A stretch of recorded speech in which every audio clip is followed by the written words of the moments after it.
misconceptions. We've got truth in our possession. No room for doubt, no time to waste. It's time to put flat Earth in its place.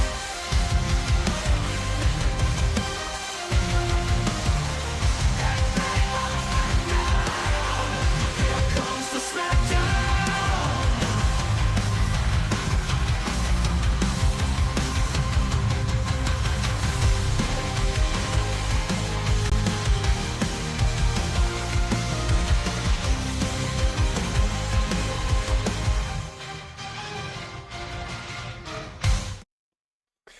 Welcome everybody to Tuesday night. I hope you're having a great night. It's not Tuesday, it's Wednesday. This is the third live streaming evening in a row.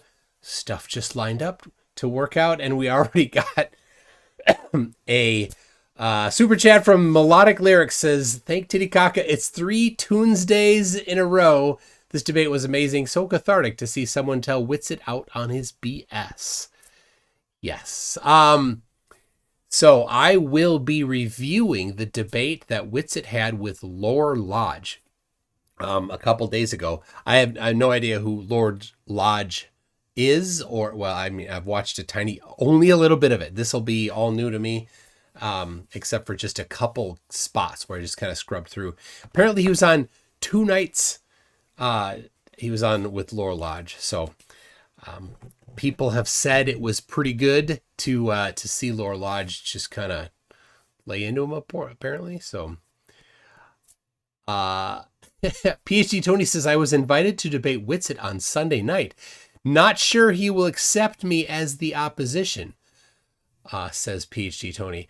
Yeah, I mean, WItsit has really favored the soft targets lately. You know, apparently Lord Lodge is a study of history, not a study of science. So an interesting thing there. If he should accept a debate with you, Tony, is this to be on maybe Modern Day Debate? Or where was it? All right. Well, I'm gonna move into it rather quickly here. So looking forward to this. So hopefully, all right, and it is running at 1.5 speed. So if WItsit's regular rapid pace is rapider, you know why. So I jumped forward to where he starts after the introductions. Yeah, so I would describe the Earth as a stationary topographical plane. And specifically, I think it's inside of a giant torus field. Okay. I do believe in the scriptures. I think that they're super messed with. I'm not big into like dogma and religion and stuff. I think the truth is in the scriptures, but he's totally into dogma. It's heavily messed with. And just to tell you, so the reason people think Flat Earth Society is kind of misinfo is because it says some crazy things. You know, it says like the Earth's a disk flying up in space, and so most people, even flat earthers, think that's insane. Right. So they just kind of say that it's controlled op. And then, actually, I will also correct that there's really not very many atheists per se. Because I guess if the Earth's in the center of the universe, the logical follow-up is like, well, how to get there, you know? Yeah, but, I guess maybe yeah, that's atheist, kind of a general. Maybe atheist wasn't the right terminology, but people who don't ascribe to any particular religion. Yeah, absolutely. Absolutely. That's probably majority, actually. Okay, so because that was what was very interesting to me was as I was looking at some of the early stuff, there's a lot of Bible references to it, and I mean, I'm just for full transparency, I am also a Christian. I'm a Methodist. Went to college for medieval studies and religious studies, so I'm in the boat of being a Christian very much. But I perceive of the scriptures a little bit differently than a lot of the flat earth people do. But I guess to kind of dig down a little bit deeper into it, when you say that we're on a stationary plane, this is an interesting comment from Shifty Eyes Shady, who says, also, no flat earther has ever met or spoken to anyone who has ever claimed Flat Earth Society. I interviewed Pete Savarier from the Flat Earth Society, specifically tfes.org, the guy that runs the Twitter account, the one who was spoofed with the Flat Earthers have members all around the globe. That was a Photoshop job. He's the guy that runs the Twitter account that received that. It annoys the heck out of him. So I've spoken with him. You can find him on the forums, and I'll tell you this. Some of the people that you will find on Discord servers that have been around on Discord servers for a long time have been on the tfes.org forums years ago. So the people that interact on those forums are the members of the Flat Earth Society. Like it or not, you probably have actually interacted with some of them. I guess that invites some more questions, which would be, what is outside of our perceivable zone of what we have, the Earth as we know it? Is it an expansive ice field that goes off in every direction? Is it unknown? Is it that we're floating in a void, but there's nothing beneath or above us? Yeah, so the official FE answer would be that we don't know. Well, we don't know, basically. Well, then you're done. You got nothing. Right. I think we've been told a lot of stuff, like how old the universe is and stuff, so people just kind of expect to know things I don't think we can know. But I will say I default to the scriptures and a lot of the... Look, WItsit, you can't know. You're not smart enough. Flat Earthers can't know. They're not smart enough. But other people outside Flat Earth, there you will find smart people. Those people have the capability to work on figuring these things out. I don't know questions. The scriptures say there's waters above us and stuff like that. So there's a container. I'll say most flat earthers do say there's some type of container, right? Because of the gas pressure here, there must be something containing it. Obviously, the mainstream model disagrees, but I don't really know, man, to be honest. I would say I do believe in scripture, so I default to them. I would say if the container thing, I was mowing the lawn today and I was thinking about the container thing. The newer trend amongst flat earthers is to claim that there are lands beyond Antarctica and that the dome doesn't come down at the edge of Antarctica. That's the new trend. And WItsit is certainly within that tribe of flat earth. If you've seen Dearth, who puts out has this map with all sorts of other lands, imagined lands beyond Antarctica. Where's the dome in that? There's no dome coming down at Antarctica in that. It's just an indefinitely large area. There's no dome then. There's no container then. Where's the container? Because the container, in order to contain a volume, has to contain all sides, according to them.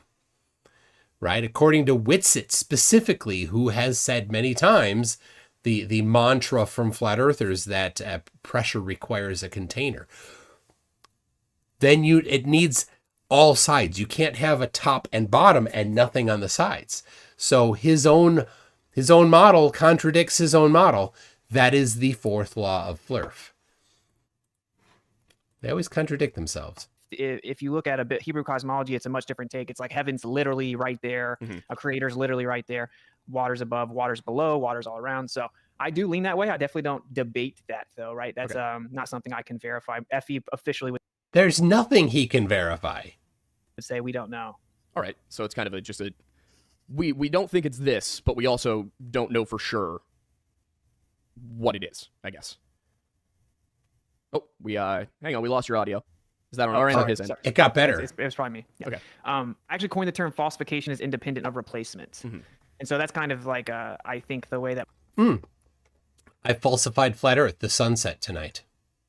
It can't set. Geometry requires that it cannot set. Sorry, WItsit, you're done. Most flat earthers approach this, because like I could make up stories. I actually think I have pretty good ideas about what it could be to answer a lot of the questions, but I would like to be very clear and say this is speculation, man. I can't go below the earth. No one's been further than 8 miles. So anyone claiming to know what's below 8... Nobody's been to 8 miles. That was a drill. But there's ways to figure out here. This is an interesting thing. WItsit's, I think WItsit might be familiar with this. When women are pregnant, the gender of the infant can be determined before the infant is born, using technology other than just cutting open the mom. It's so dumb. They just deny everything that they don't like. 8 miles is just guessing, right? Whether it's a model or whatever. So FE is much more like, look, let's test what we can. And it doesn't really comport with what they said is going on. And that's where we are, Okay, gotcha. And so I guess the next logical step in terms of questions would be, some of the really early flat earthers, the Robotham, the Universal Zetetic Society, and then after that, the International Flat Earth Research Society, which was Samuel Shenton, and I believe Daniel Shenton of the modern Flat Earth Society is actually not related to him, but Samuel Shenton in the 19. So this guy's done his work. Daniel Shenton is one of the founders of the flatearthsociety.org, a distinct group from TFES.org. They had a disagreement before 20, it was somewhere like 2009, 2008, somewhere in there. And they split off and formed their own group. And that the core of the split off is Pete Savarier and Tom Bishop. And I don't think that's their actual names, but that's the names they use. So, yeah, there is no relation between them. So good job. I think this guy's name is Aiden, if I'm not mistaken. But maybe we'll get into if somebody can confirm that. 70s or 1950s and 60s, and then after him, Charles, name's escaping me, Johnson. That sounds right. Yeah. After that, for the International Flat Earth Research Society, they had some pretty discrete, explicit beliefs about certain things like where the sun and the moon are. So I guess my next question would be, in your flat Earth cosmology, where are the sun and the moon, and how big are they? I guess. Yeah. So like I said, I don't know the answer to either one of those things. And there you lost again. You didn't falsify anything. You just didn't understand.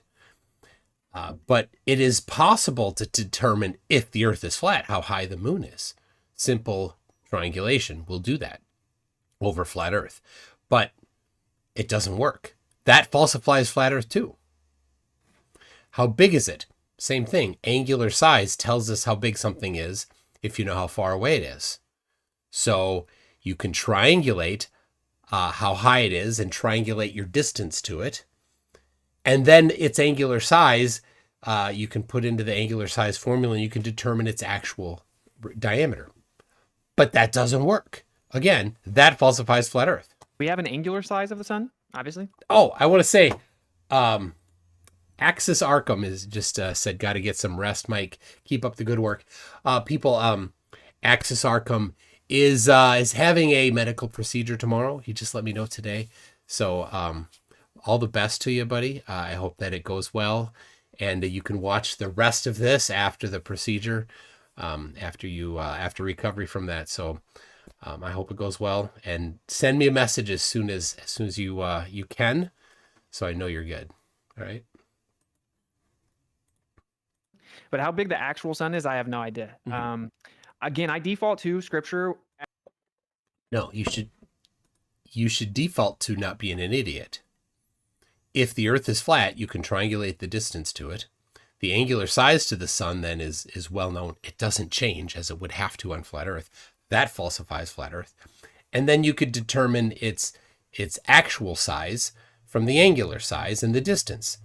But it doesn't work. That falsifies flat Earth too. All of these, every single time that WItsit says, I don't know, every one of those is a falsification of flat Earth so far. Let's be very clear on that, WItsit. Every single one of these things you don't know is you don't know it because it falsifies flat Earth. Falsification is independent of replacement, as you have said. You have falsified flat Earth multiple times already. As to what I personally think when it comes to things like in the heavens, right? I think that there's a firmament, there are layers to it. There's the night light, the daylight, there are stars further than the sun and moon, etc. But I will say the evidence shows pretty clearly that the sun we see is just an apparent position. So basically, each observer kind of has their own personal sun. And even do you have any evidence for that? Didn't you just say you don't ascribe to things that you can't personally verify, and now you're just making this up? You have already contradicted yourself again. Even in the globe model, right? Oftentimes the sun isn't actually where you see it. And this gets into something. WItsit is very good at deceiving people. The layers that he does and the way he has crafted his deception, it's a masterclass in how to deceive people. Because he was saying the apparent size of the sun and the apparent location of the sun for flat Earth. And then he's like, oh, well, the globe model says that it's not even where you see it. The difference is we have empirical evidence that's been verified. And the apparent location of the sun, he's talking about like at sunset, how you see it because of refraction longer than you would if there was no refraction. So he's like, that's just the apparent location of it. And he's contrasting that. He's using that real empirically verified thing, right? Refraction is well known, how it works in the atmosphere. The vertical gradient of pressure is the primary thing for the sun, for the most of the path of the sunlight through the atmosphere. And then when it's right near the horizon, it gets more dramatic to different lower elevation conditions. So this is well known. And there's nothing, just guesswork about it. There's nothing contradicting physics or science about it. WItsit is saying, oh, it's just a personal view of the sun. Why is that? There's no evidence supporting that. And what do you say? The person making a positive claim has the burden of proof. So you have the burden of proof to show how that works. Provide the plausible mechanism. You don't do that. You just speculate. So really, regardless of what you think of the Earth, what we see in the sky isn't always what it's made out to be. Yeah, they make claims like 3,300 miles and 33 miles wide. I don't make those claims at all. I don't think we know the actual position. The evidence shows that we couldn't possibly know those things. So the evidence shows that you definitely could know these things. But because it falsifies flat Earth and your refusal to accept the falsification is how you come to the other side of that saying you don't know. Because it's a lie. Because flat Earth is a lie. I kind of stay away from like making definitive claims about this guy. That's what got us in this mess. But he did. Remember, just a few seconds ago, he made a definitive claim that the sun is at an apparent position. All right. I think I can respect that a lot more than some of the other stuff I've come across. I can tell you that. When I read the 3,000 miles and 32 miles wide, I was like, okay. That seems like a lot for somebody to believe based on when they said it and what the reasoning was. Yeah, also seems oddly specific for, the level of instrumentation that they probably used to do that, which is, not to undermine, amateur attempts at, astronomy, but if you're working with what you have as a non-professional scientist, your opportunities and resources are only so limited. Yeah. So I guess, the next one I would have then is... Okay, before he gets to that, I'll explain. Robotham actually is the one that came up with the 30-mile, 32-mile wide. And he did that based on the angular size of the sun and moon being about 1/2 a degree. And then from England, he did measure the angle to the sun, like one time. And then it's known how far he was, the latitude that you're at, to the GP of the sun. So you can do it on the equinox, right? The sun is over the equator. And England, let's say it's 50 degrees north. 50 times 60 nautical miles, the linear distance if the Earth is flat. Well, that's the actual linear distance, flat or not. Reality doesn't give you that option. And then, but if it's flat, then you can do the triangulation, and that's how Robotham got the about 3,000 mile high, and then the angular size of it gives you about 32 miles wide. That's where it came from. He did the actual math. And the reason why he was successful and didn't have to backtrack on that was because his audience was in England. They didn't have fast communication. They couldn't send an email to somebody in Australia and say, hey, what was the angle to the sun today? So, all right. I'm gonna, there's a couple questions here. I'm going to jump to this one here from Kango44. It says, Mike, can you please talk briefly about all the flerfs running away from the final experiment and trying to character assassinate the guy setting it up? Yes. So Will Duffy is the guy setting it up. He is, he's got some money, and he is the pastor of a church. So how does that work? Well, he got his money, however he got it, before becoming the pastor of this church. And then the guy that was the pastor of this church passed away. And I don't know exactly the arrangement, but then he's like, I'll do it. So it's a small church. I've been to the actual church. I've been in the building. I spoke there on Sunday morning. It's just a cool little small church, and the place that you would have the one Sunday a month potluck kind of thing. It was a great place. Will and his family were just super gracious, and it was a awesome time to be there. So why are they trying to character assassinate him? Well, because they know, the flat earthers know that the sun in Antarctica will destroy flat earth. They know it. He is offering them free tickets, one free ticket to go. And they know when it was, he's pretty savvy. Will is pretty savvy, because when it was like Wolfie's like, hey, Jaren, I will give you a ticket. And Jaren, for whatever reason, didn't. That was to take one of the flights that flat earthers claim don't exist, even though they happen multiple times a week. Gotta lie to Flurf. They refused.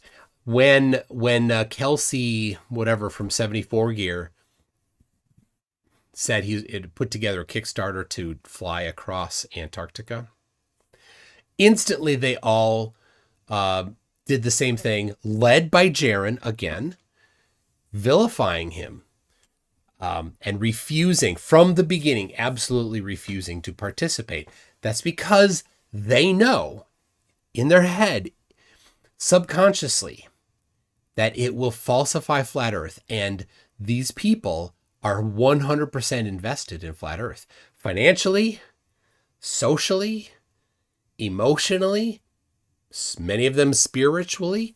So they can't, they know they can't. If they ever actually really tested it and put their foot down and said, this is it, I will accept this if it happens. Well, they know they can't do that. That's why the only thing they ever want to do is lasers across water at night, because for whatever reason, they can force the outcome so that they think it works for them. It doesn't. They are intentionally ignoring refraction, something that's well understood and well documented. They just pretend it doesn't even exist. They never use the calculators that allow you to put in real world refraction values. So that is my my take at the people in general that are offered to test flat earth. And so why are they doing the character assassination? Well, it's so that they have an excuse, that they're trying to find their out. So they're like, oh, well, he said things I didn't like, therefore he's bad. I won't go. So to be very specific, Will, when he was being interviewed by Sean from Kingdom in Context, I think I mentioned this yesterday or the day before, was asked, do you know who's behind the final experiment? And Will is the guy behind the final experiment. And he said no. Right. So it's the type of thing that you do when you're planning a surprise birthday party, for example. If the person that's going to be surprised is like, are you planning a surprise birthday party for me? And they say no. Well, what is that? Is that what kind? It's not the truth. Yes. And so people that are super rigid about the truth and will never accept anything that anybody ever says that is not pure truth, then that would be a problem for them. But Jaren is not that person, because Jaren's buddy Bob Nodell lied blatantly, claiming that he was a multi-engine certified pilot, but he wasn't. That was published on Flat Earth International Conference website. It was stored in archive.org in the way back machine. It's still there. I printed it out when I went to the Flat Earth Conference in 2019. I was hoping to meet Bob and ask him to sign it for me. He didn't want to talk to any of us. So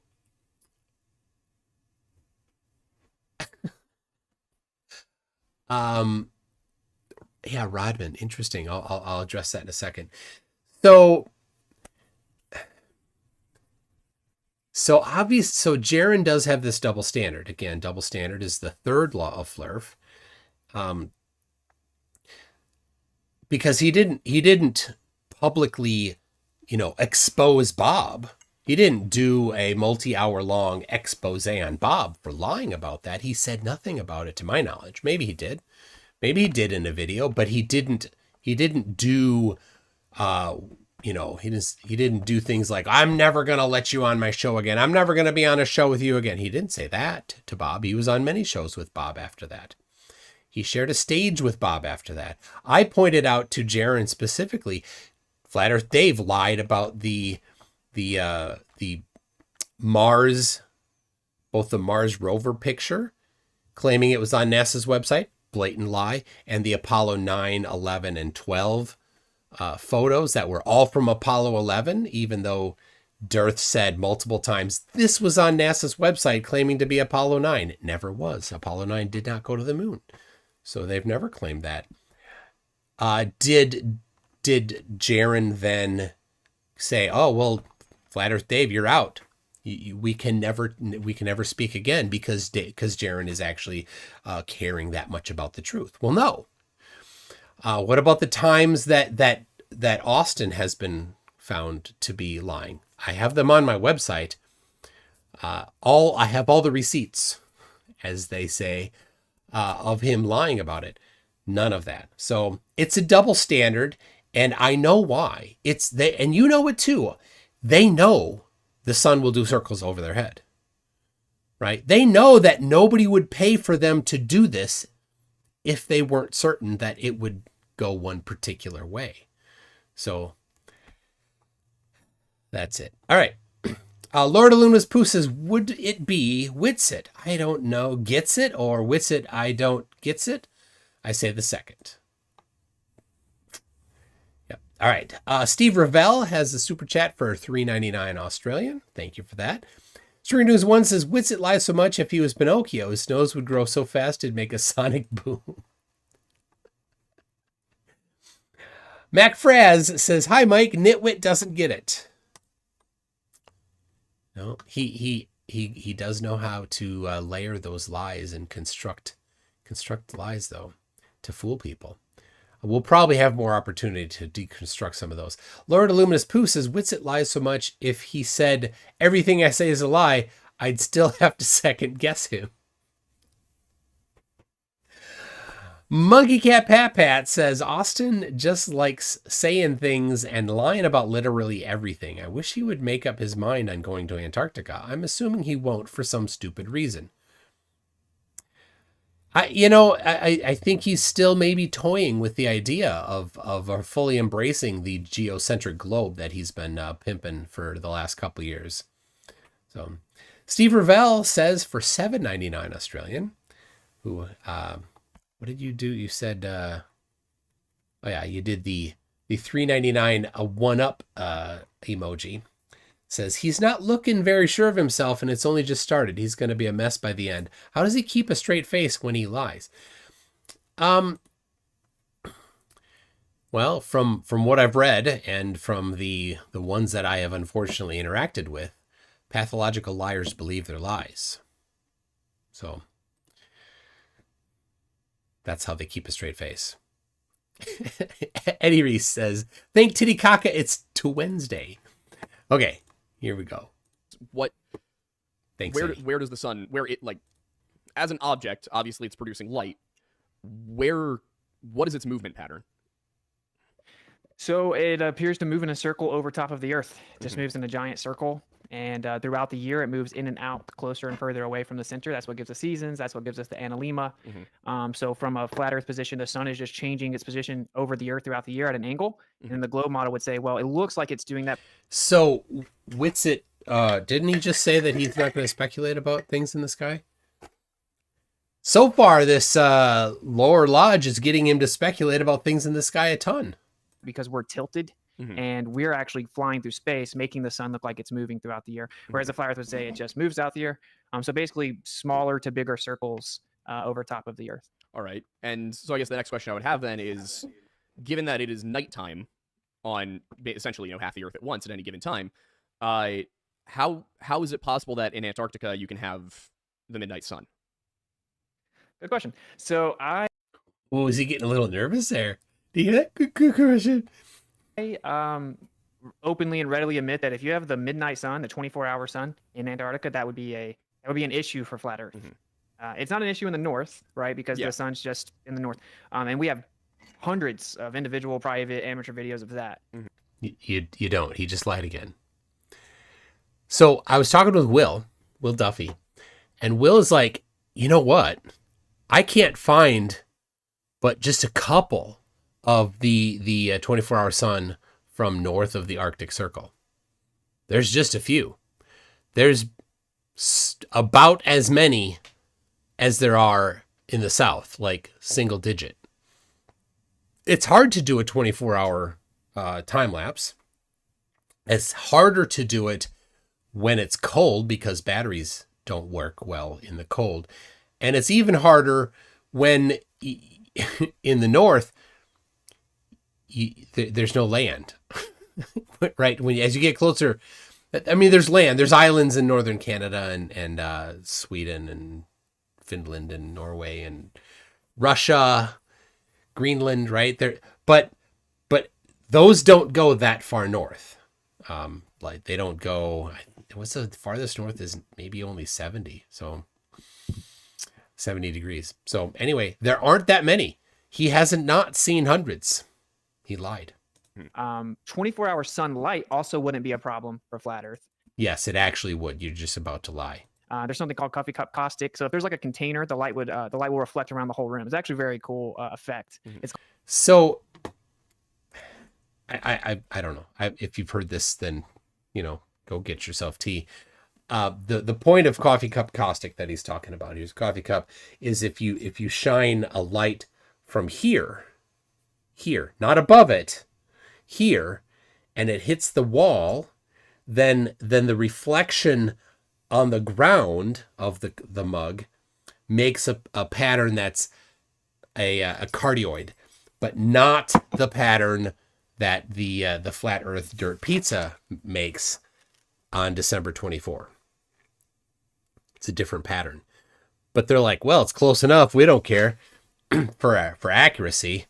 So they're like, yeah, that's the light. Well, wait a second. When you get light, when light comes to your eye, you can, if you look around, you're going to see where it came from, right? If you go to Antarctica and it's not from the sun, but it's just light, where's the source? How does he think this is a rational thing? Or is he, I always get this with him. Is he that stupid that he doesn't understand that if there was light in Antarctica and it was coffee cup caustic happening, you would see the source? Because it's in here, it's bouncing off the wall, right? Bouncing off the wall of the coffee cup. That would have to be the dome is now a cylinder somehow instead of a arch. They don't know. They have no damn clue. But you'd still look, you'd say, oh, well, here, it's coming from here. That's where the light is coming from. Because you'd see, oh, there's the sun reflecting off of whatever. So is he that stupid that he doesn't get it? Or does he get it? And he's just knowing that his audience is stupid enough to believe it. So many things of WItSit's presentations, I come to the same position. Is he stupid, or is he just counting on his followers to be stupid? called coffee caustic. So like if you have your coffee by the window, the light will come in and it'll light up the rim.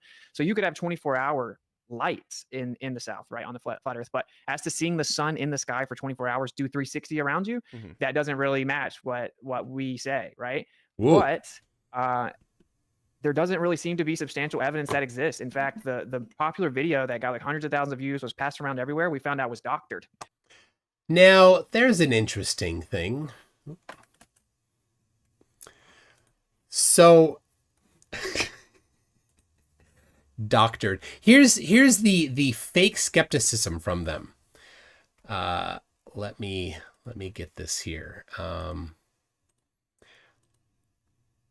Because there it is. All right. I got to prep this for a second. Need to get it in the right spot. Antarctica. So, thanks to Earth is Life for this. Earth is Life sent me. I saw him in the chat here a second ago, so credit to him for this. So Anthony Powell is the guy that they're talking about, and somebody interviewed him. And so here is this guy's interviewing Anthony Powell. Anthony Powell's on the right. So this is the video they're talking about right there. If you've seen this, this is the video they're talking about right here. And there's Anthony Powell on the screen there with the watch.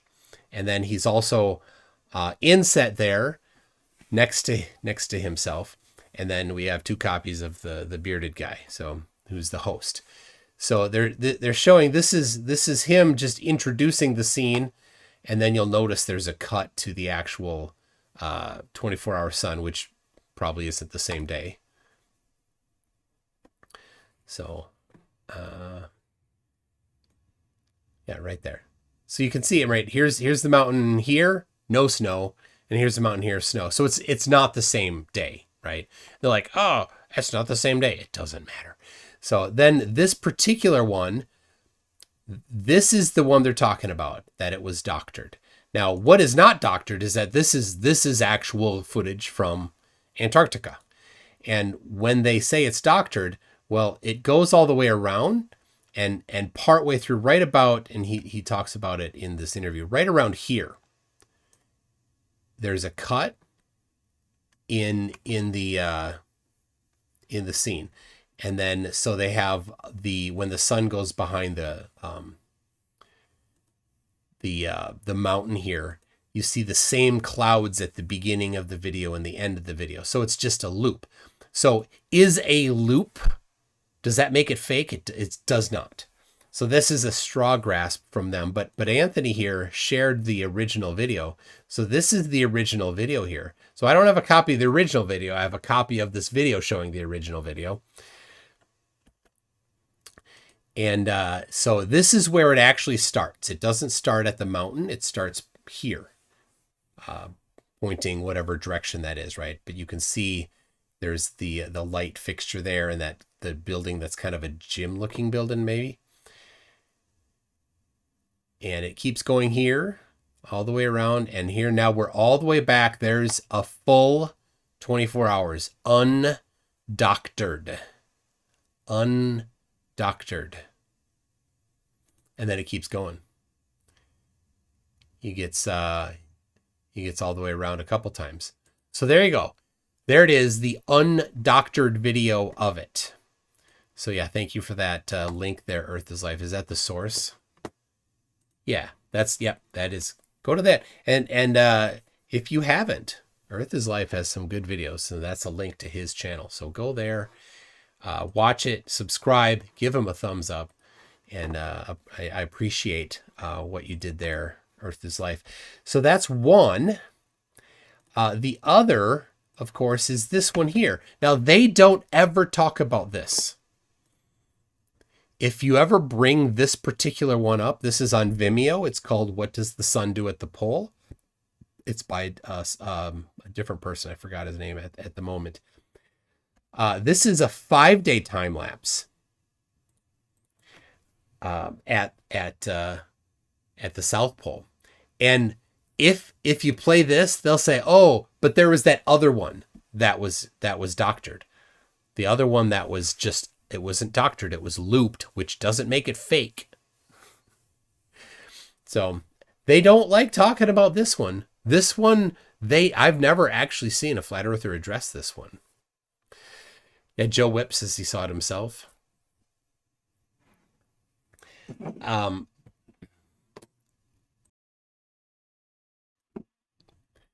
Yeah, so Karen B's on Kip Bush says, effed up world, grow up hairballs and call MC Toon a liar. He really likes being called that. So what are you talking about? All right, effed up world is Joe Hill says, gotta be okay with lies to live on a globe. So what specific lies are you talking about here, Joe?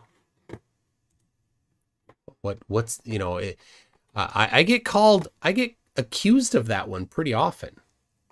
And it's easy. Okay. Cite where it happened and give the supporting evidence for your claim. That's it. Cite where it happened and give the supporting evidence. And they always go silent. They never have an answer to that. Right? Effed Up World says, I don't think Flurf should lie either. But they do, Joe. They do so much. So, oh, he's mad about Will saying he wasn't involved. Oh, Joe, you better never plan a surprise birthday party. You better never do that. You couldn't. You couldn't keep a secret if they ever asked. Oh, I've got a noisemaker here. Oh, yes. You know what's nice about a cat like this, because is lifting him up, you build muscles. There you go. There you go. Meow, meow. Good. Turtle. We got another one. We got the super sweet one. I think we're getting all four. Hold on. Oh, no. She's like, uh-oh, there's a dog coming. All right, fine. Run. No, go around. See, don't. Oh my gosh. This guy is so huge now. There. Good boy, doggy. He's not very much of a lap dog at this time, but he loves to sit on your lap. Okay, and then, all right, and the final one. Okay, go ahead. Hold on. There you go. She's so, yeah. You can't see Donkey very well in the video because he's not enough contrast. Okay, there you go. Thank you. Good night, Dad. All right. Good night, Stacy. I told her about Stacy's mom, and now some people have said that my daughter's name is Stacy. So feel free to call her Stacy. Okay.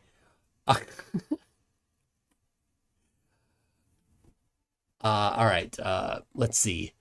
William says that he would never plan a surprise party because he doesn't lie. He believes all lies are bad, even when they lead to some better outcome than not lying. I suppose. So then I suppose you will also take umbrage with WItsit for lying every time he lies, right, Joe? You have to be upset about that.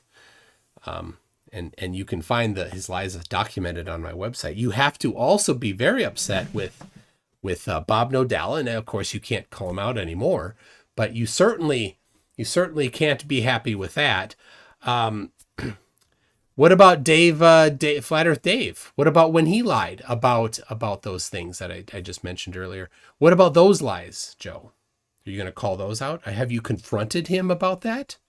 You definitely need to confront him about that if you're going to take umbrage with Will doing what he did. You absolutely, to be consistent, Joe, right? Do you want to be consistent? Because being inconsistent kind of goes toward the end of the not being truthful end of the spectrum, right? I don't know. Sean Hawkins says, just remember, I'm sorry And I apologize mean the same thing except at a funeral. Oh yeah, Flatzoid. Flatzoid deleted 11 frames. You need to confront Flatzoid about that because that was intentional lying for no benefit other than to fool people into thinking the earth was flat. Right? So I don't know what you're talking about, effed up world. Joe. Right? Until you've gone to the flat earthers that I've now spoken about and personally confronted all of them, all of your complaints fall on deaf ears here, buddy. Okay. So, all right, let me read it. Sorry. Brenda Creates says, WItsit lied about a pilot confirming flat earth. Well, that one, was it WItsit lying about this person existing, or the flat earth, the fake pilot lying to WItsit and WItsit bought it? Which one was it, right? Because when he said that he WItsit claimed, I covered this before, WItsit claimed that this pilot was a I don't know what thing he piloted, but he said that he got the Himalayas, was it, in his sights, and then did a target lock from like 200 miles away. I don't think that's how it works. So I don't know on that one, Brenda. It's a mystery on whether WItsit invented that guy or just believed him because WItsit is gullible. Right? You got to give credit where it's due. Maybe he didn't lie about it. Maybe he's just super easily fooled and he's gullible and indoctrinated. That could be. I mean, it's not a good look either way. PhD Tony says northernmost tip of Greenland is at latitude 83 degrees. Okay. Well, there you go. So you could go to Greenland and see the 24-hour sun for quite a long time if you wanted to be on land. So it's still not very hospitable. It's kind of cold. All right. And then Lord Illuminous Pooh says there's clearly a holographic projector being shot directly into the lens using lasers, causing a parabiotic reflection refractory image flat. Refractory mirage flat. Yeah, that's certainly it. Joe Hill says, I'm not complaining. I'm laughing at how you think dishonesty is a good way to interest people in taking part in an experiment. Dude, Joe, take your high horse. Go away with your high horse. Right. Until you can, you know, be the one guy that has never lied. Right. Oh, it's this, it's the dual standards, you know, for desperation. So, but Joe, I'll tell you, I knew when we were in Colorado, I knew that that Will was planning it. So I didn't say anything. Does not say anything. Does that get you bothered on your high horse? So, all right. Lord Illuminous Pooh says, I joke, but a lot of this is true. My stepmom's mom is from Hell, Michigan. Their postcard is the welcome to hell sign, frozen over. But I digress. My father really has the mother-in-law from hell. It's funny. All right, here we go. It was literally faked. They layered the top. They connected and looped the top to the beginning to the end. Then That's not layering. This is a loop. another one. But that's not fake. It's still. Look, the desperation. Just take the beginning of the loop to the end of the loop. Just that segment is 24 hours of sun. Does the fact that they looped it change that it was 24 hours of sun? It does not. It shows your desperation, WItsit. It shows your desperation. I mean, I showed you the full one there that Anthony Powell shared with that host, and Earth is life found. But it doesn't change anything really. There's a full 24 hours in that loop. Not compatible with flat Earth. The fact that it was looped does not mean it was fake. Was faked, and so It's not that's kind lying piece of crap. of sketchy. There's also 24-hour cameras in Antarctica from like a government research development facility, and it cuts out like 8 hours each day. It's supposed to be 24 hours, and we contacted them. They say they don't have the bandwidth to do the full 24 hours. So there's a reoccurring theme that when it comes to verifying that the sun's in the sky for 24 hours in the south, it's not the case. And one more thing, I know someone that used to work for NASA actually, and he was stationed in Antarctica for 6 months. Now this is anecdotal, obviously, but he did work for NASA verifiably, and he said he never saw the sun for 24 hours. So that's kind of the answer to that. I don't even claim to have an answer as to why you would see that on a flat Earth. I don't think you would. I think you would see it set, and I think you would have daylight. And so yeah, as you know, I'm sure we can't really privately and freely explore there too easily. Hasn't there been somebody offering that for several years now, though, to do a guided tour across like to the South Pole? So that's some more claims. This is what's so interesting about this too, because this always happens. So one guy offered to do it, and a bunch of flyers were going to go. A bunch of money got raised up, and he stole the money and dipped out. Then another guy claimed that he was a pilot and he would fly flat earthers there. That's not what he claimed. And so we contacted him. Was like, let's do it. And he's like, oh no, I'm not going to tell you the charter. I'm not going to do it. Whatever. He even raised money. But when we contacted him behind the scenes, he's like, no, I'm not actually going to fly it. I'm not going to tell you what plane that I work for. They misunderstood everything he said. Like that. So it's kind of like a show. There's someone doing it now again, right? Playing that, acting like they're going to bring us down there and pay for one flat earther, but act like we've already caught them in like 5 or 6 lies. So long story short, I want to go. I definitely want to go. But I also don't want to go in some like sketchy circumstances or with people that are stealing money from anyone, right? It has to be fully transparent and stuff like that. So long story short, the history of that has been pretty suspect so far. All right. So I do have a couple of questions about some of what was said then, which I guess the first and foremost would be when you say that the video of the sun going, never setting in Antarctica, when you say it's doctored, it's looped, what do you mean? Yeah, so there's 2 really popular ones. One has a little watch, so it kind of shows the time, and that's the second one. The other one, it just has mountains with snow, and it shows the sun. You know, it tracks the sun.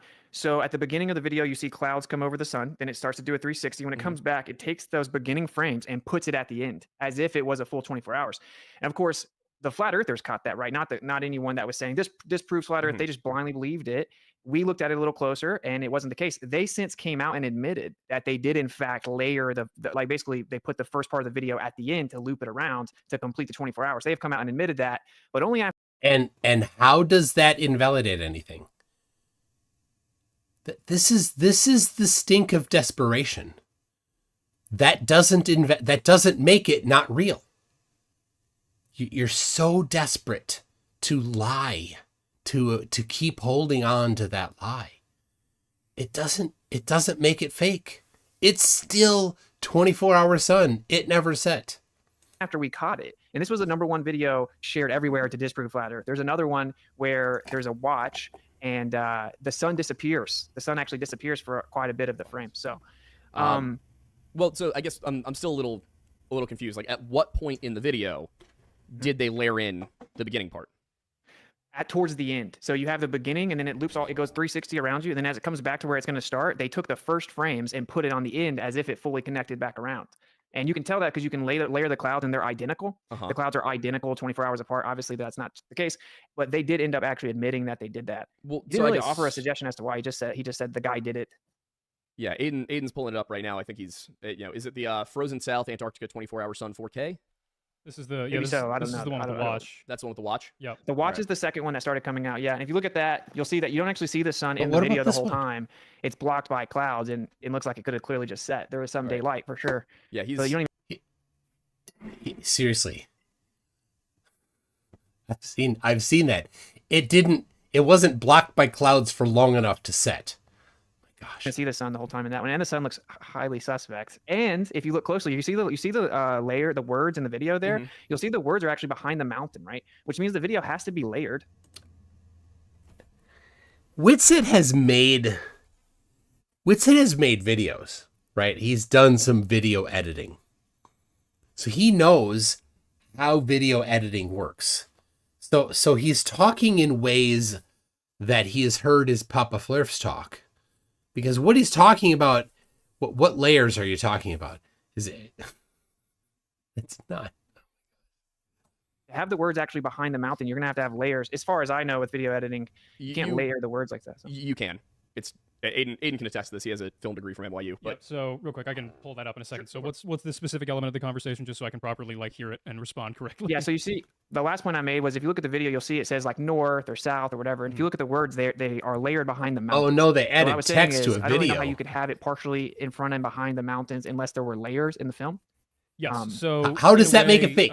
It's called. I don't know if you're familiar with masking at all in video production. So essentially, you can, if you want to have that effect where you have a layer, like a text layer, partially obscured by something that's in the footage, you can create what's called a mask layer and set it to transparent, depending on what layer you want it to see through. And so, like for example, let's say this is the text that I have here.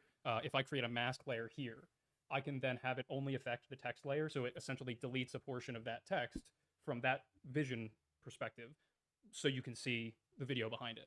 Okay, yeah, that makes sense. Yeah, so it's just it's a way to kind of get creative. With a buddy of mine who's a graphic designer does stuff like that all the time with like college sports things and everything, because they'll layer text behind athletes as they're like shooting a jump shot in a stadium. So it'll be in front of all the bleachers but behind the athlete, just as a way to kind of like make it a creative. Yeah, that makes thing, sense to me. whatever. Yeah. Yeah, cool. Obviously, the major problem with the video is actually that you just don't see the sun for 24 So, the major part of the video isn't the layering all of a sudden. Now it's just that you don't see the sun for 24 hours. hours in the video. The sun itself isn't actually visible the whole video. We're You'll trying see to- you see it's gone for a long Yeah, I'll time. pull it up here shortly. You could just pull it up over Austin. Yeah, but I'll do it just to. He's playing around with the picture-in-picture settings. Yep. While he does that, because I want to make sure I understand what you mean before I try to argue with it. So I guess from what I'm understanding though, if somebody were to take you up in a plane and fly, from Chile or sorry, I guess Argentina. What's at the bottom of? It's Argentina, right? Yeah. From like Argentina over the South Pole, and you ended up in whatever. I don't have the Southern Hemisphere memorized, so whatever would be opposite of Argentina on the other side of Antarctica on a globe Earth model. If somebody were to fly you over that, you would go, all right, it's round. Yeah, if you can truly verify that you did true north to south circumnavigation over Antarctica and back up, yeah, it's only possible on a globe. But he has no way that he would accept. Here's his out. There's nothing that he would accept if he were on that plane that would count. I would want to be able to verify where I'm at, of course, but How are you going to do that? Celestial navigation using flat Earth? Oh no, that wouldn't work. You're going to use GPS? Oh no, you reject that too. How are you going to verify? You reject everything that would verify it. yeah, of course. Same thing if I went and I saw the sun go around me 360 for 24 hours, right? Like I'd be like, okay, this matches the globe. It doesn't match the flat Earth. But again, the guy. And that's why Will's experiment is so strong, because you don't need to verify where you are. If the sun does that, there's nowhere on flat Earth that the sun could do that at that time of year and in that direction. Nowhere on flat Earth would that happen. You don't need to verify where you are. You know where you are. There's only one place where you could be. That got the north to south circumnavigation record actually went to the South Pole, then turned around and went back up, and still was given the record, even though he didn't actually. His original route was to go over Antarctica and come back. He actually cut back up, and they gave him the world record for it. So, I mean, yeah, I will say their answers are in Antarctica, but it's super sketchy. Every single thing that's claimed to prove the globe there has been fraudulent. That doesn't prove that the Earth is flat, but it is definitely weird, right? Like it should definitely. I mean, the way you prove the Earth is flat is you test the surface and see if it's curving. Right. Yeah. That's Oh, we well- can get to that. Yeah, we've done that. It's curving. We do have the video up here, and Yeah, the video is now visible for the audience. I don't know if you can see the stream on your end, but All right. yeah, we Yeah, definitely watch see. what right. you mean. In just a second, you're going to see where it's starting to go down. You're going to see the clouds block the sun Yeah. for a good portion of time. So watch, yeah, right here. Yeah, the sun can we just saw him set. block it, The sun can set right here. but you can tell that it Okay. didn't because there's still light from above. Like the Where? light. If Aiden, you want to? Here- So All right. Right now, where's the This light? is- Where's the light? yeah, so the stream is a little bit delayed, so I'm gonna pause here at It's 128. the from desperation. stream, so that way it can be caught up and whatnot on your end. But so I'm gonna play a little bit so you can See where the see sun is. the bright spot behind the clouds here, and it kind of just remains there. And then also It's going up. important to confirm with those who did this, but it seems as though the settings on the camera don't particularly change, but with that bright spot There's even the behind sun. clouds. You can How did follow it all the way up set? where it ends up. Yeah, so I'll just like keep circling the sun on the screen here and just Going follow it down. It's going up as it now. goes. Going up. So It's there, not and then you can see setting. the bright It's obviously not set, you loser. spot still behind there. It's starting to It's rise going again. up, you There's a bright loser. spot there. and then it's Look at his nervousness. Oh, I love that. Here, I gotta back that up. Watch him. Watch him. He's Where's like, the light? oh, Where's the light? Yeah, crap, so this the doesn't work. stream, is a little This bit is delayed, so I'm destroying. going to pause here at 128 in the stream so that way it can be caught up and whatnot on your end. But so I'm going to play a little bit so you can See where the see sun is. the bright spot behind the clouds here, and it kind of just remains there. And then also, Watch it WItsit. would be important to confirm with those Ah, look at his eyes. Did you see his eyes? who did this, but Is he biting his lip there too? it seems as though the settings on the So what's he looking at? So he's looking at the screen at what they're showing, right? That's what's like kind of towards his microphone, right? But then he's got another thing he's looking at to the side. I don't know what he's looking at over there, but he keeps glancing at it. camera don't particularly change, but There it is again. What's to your left, Austin? Is that your buddies from Ether Cosmology encouraging you to get him worked up? with that bright spot even behind the clouds, It keeps his eyes going around. You can follow it all the way up Oh, to where it scratch. ends up. yeah. So I'll just keep circling Scratch your head. the sun on the screen here and just follow it as it goes. So it's there, and then you can see the bright spot still behind there. It's starting to rise again. There's the bright spot Scratch your. Oh crap! Oh crap!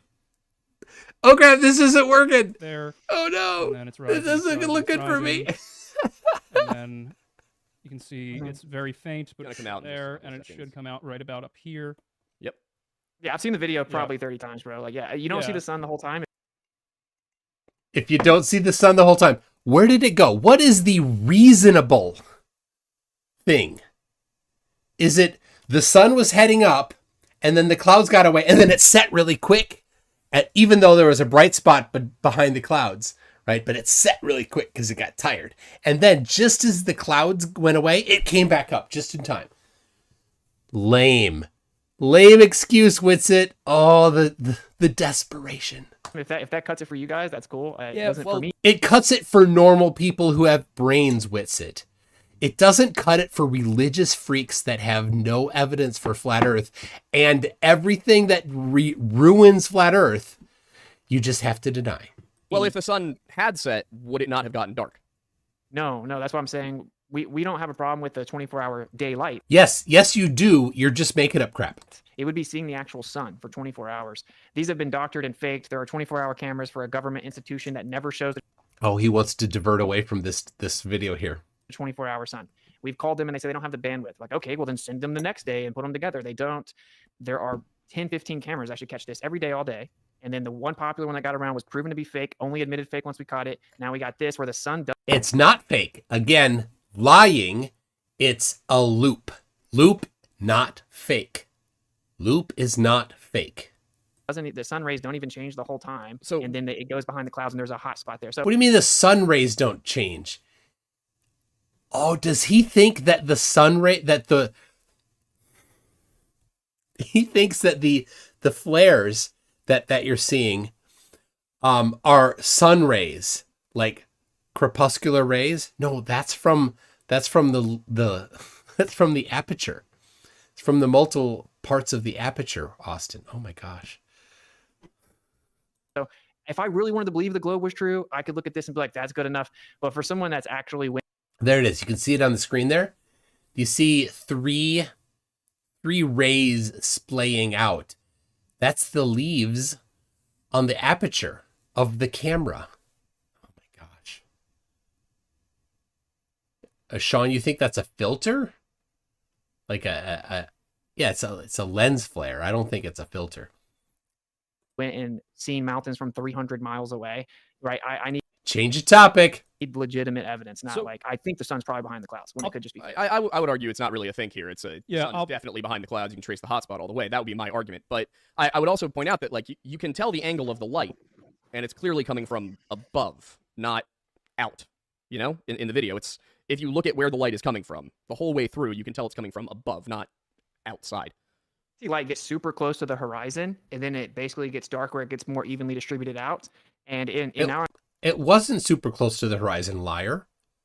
It was moving up, you liar. Understanding coffee cup caustic, the light would be reflected around. It would be up above you. The sun's always above you. So, you know, like I said, I'm down to go. If there's independent verification of it, that's cool.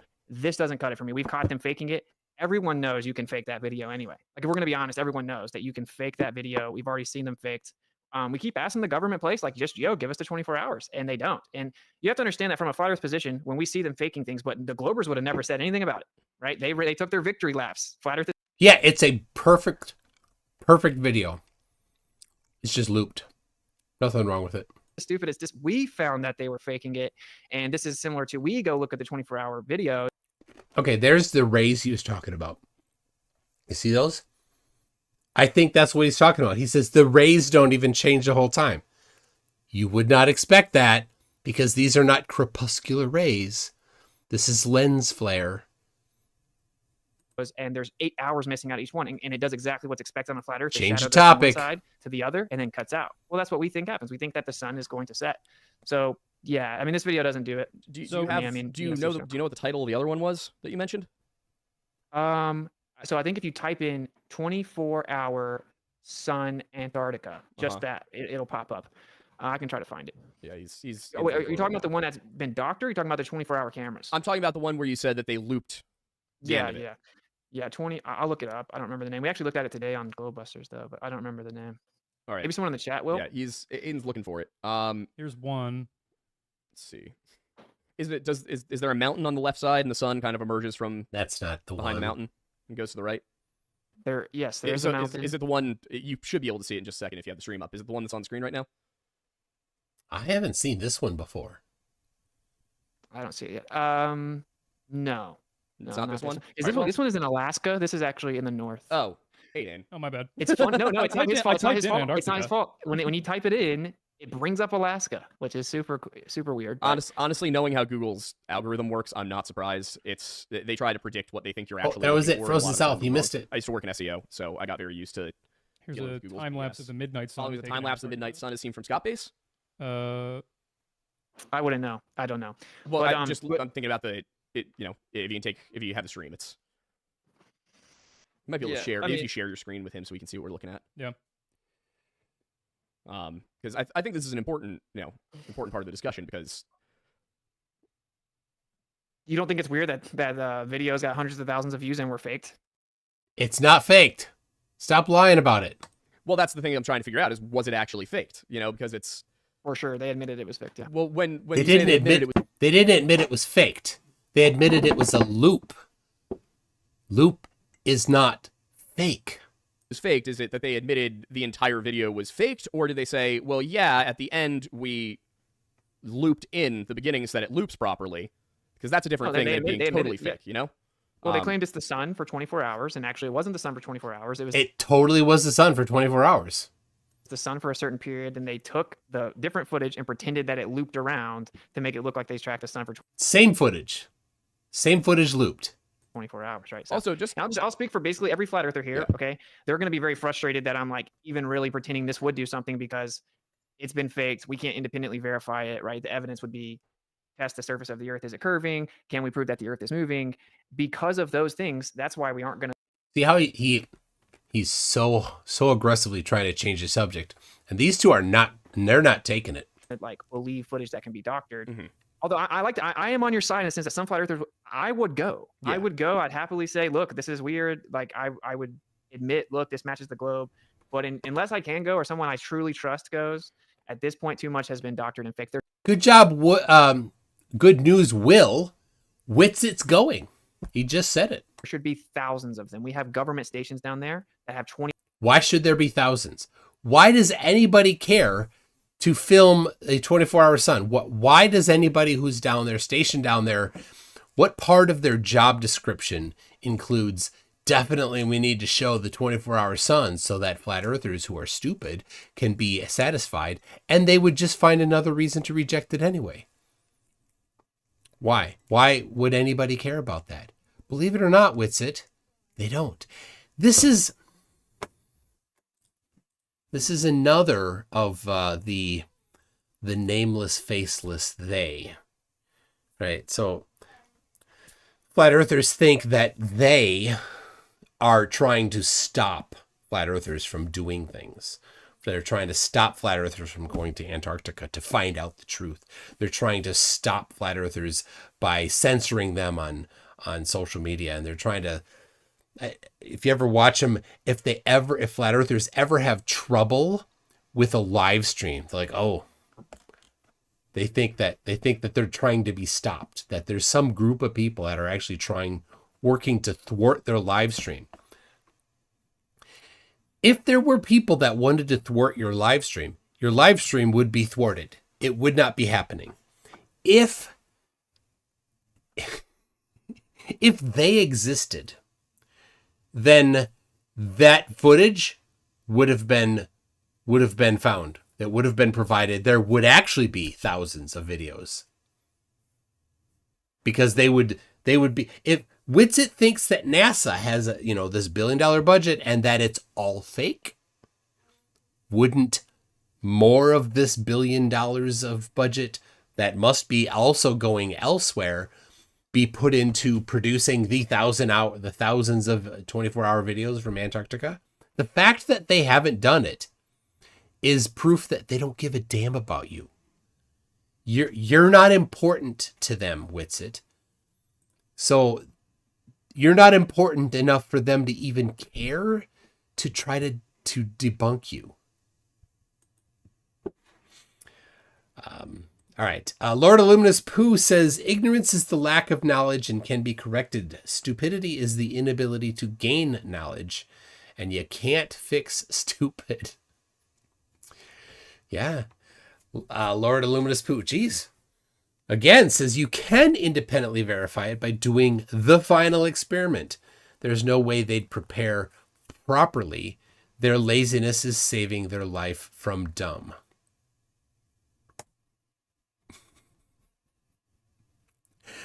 And then Lord Illuminous Pooh says again, I'm they. I have a name.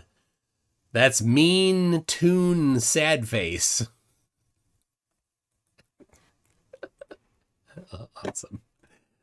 24-hour cameras. We should be able to just go look at it all the time. Shouldn't even be a discussion. We shouldn't be Why? Why should you? Why are you owed that? scouring YouTube to find them. They should just be readily available, and they're not, And What kind of entitled piece of crap are you? Right? I know you were raised in a cushy suburb. I get it. You had things given to you as a kid, and you feel like, well, I'm owed these things. Maybe that's just your upbringing to feel that everybody owes you, but no, nobody owes you anything. Nobody owes anybody anything, right? So why would they have to provide that? They've got photos of the Earth from space, and what do you say to that? Oh, it's fake. So all videos from Antarctica will get the same thing. Oh, it's fake. That's all you have. You won't do the analysis of it, right? The actual forensic analysis of it. You'll go find something, right? To actually, here's the logic.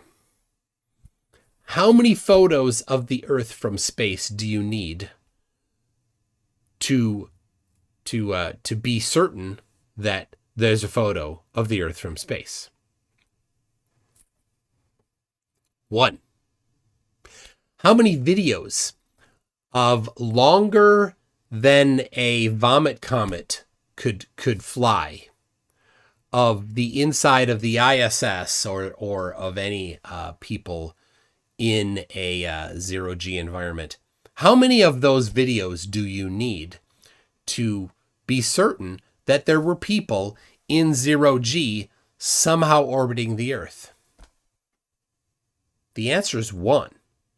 They don't find it, but you don't need to find 1 video or 2 videos or 3 videos that you think maybe sort of kind of but not really were somehow not on the level. You don't need to find 3 or 4 of those. You need to definitely establish forensically that 100% of them were. Yeah, all of them. Because if one of them is definitely legit, then they're orbiting. then somebody orbited at some point.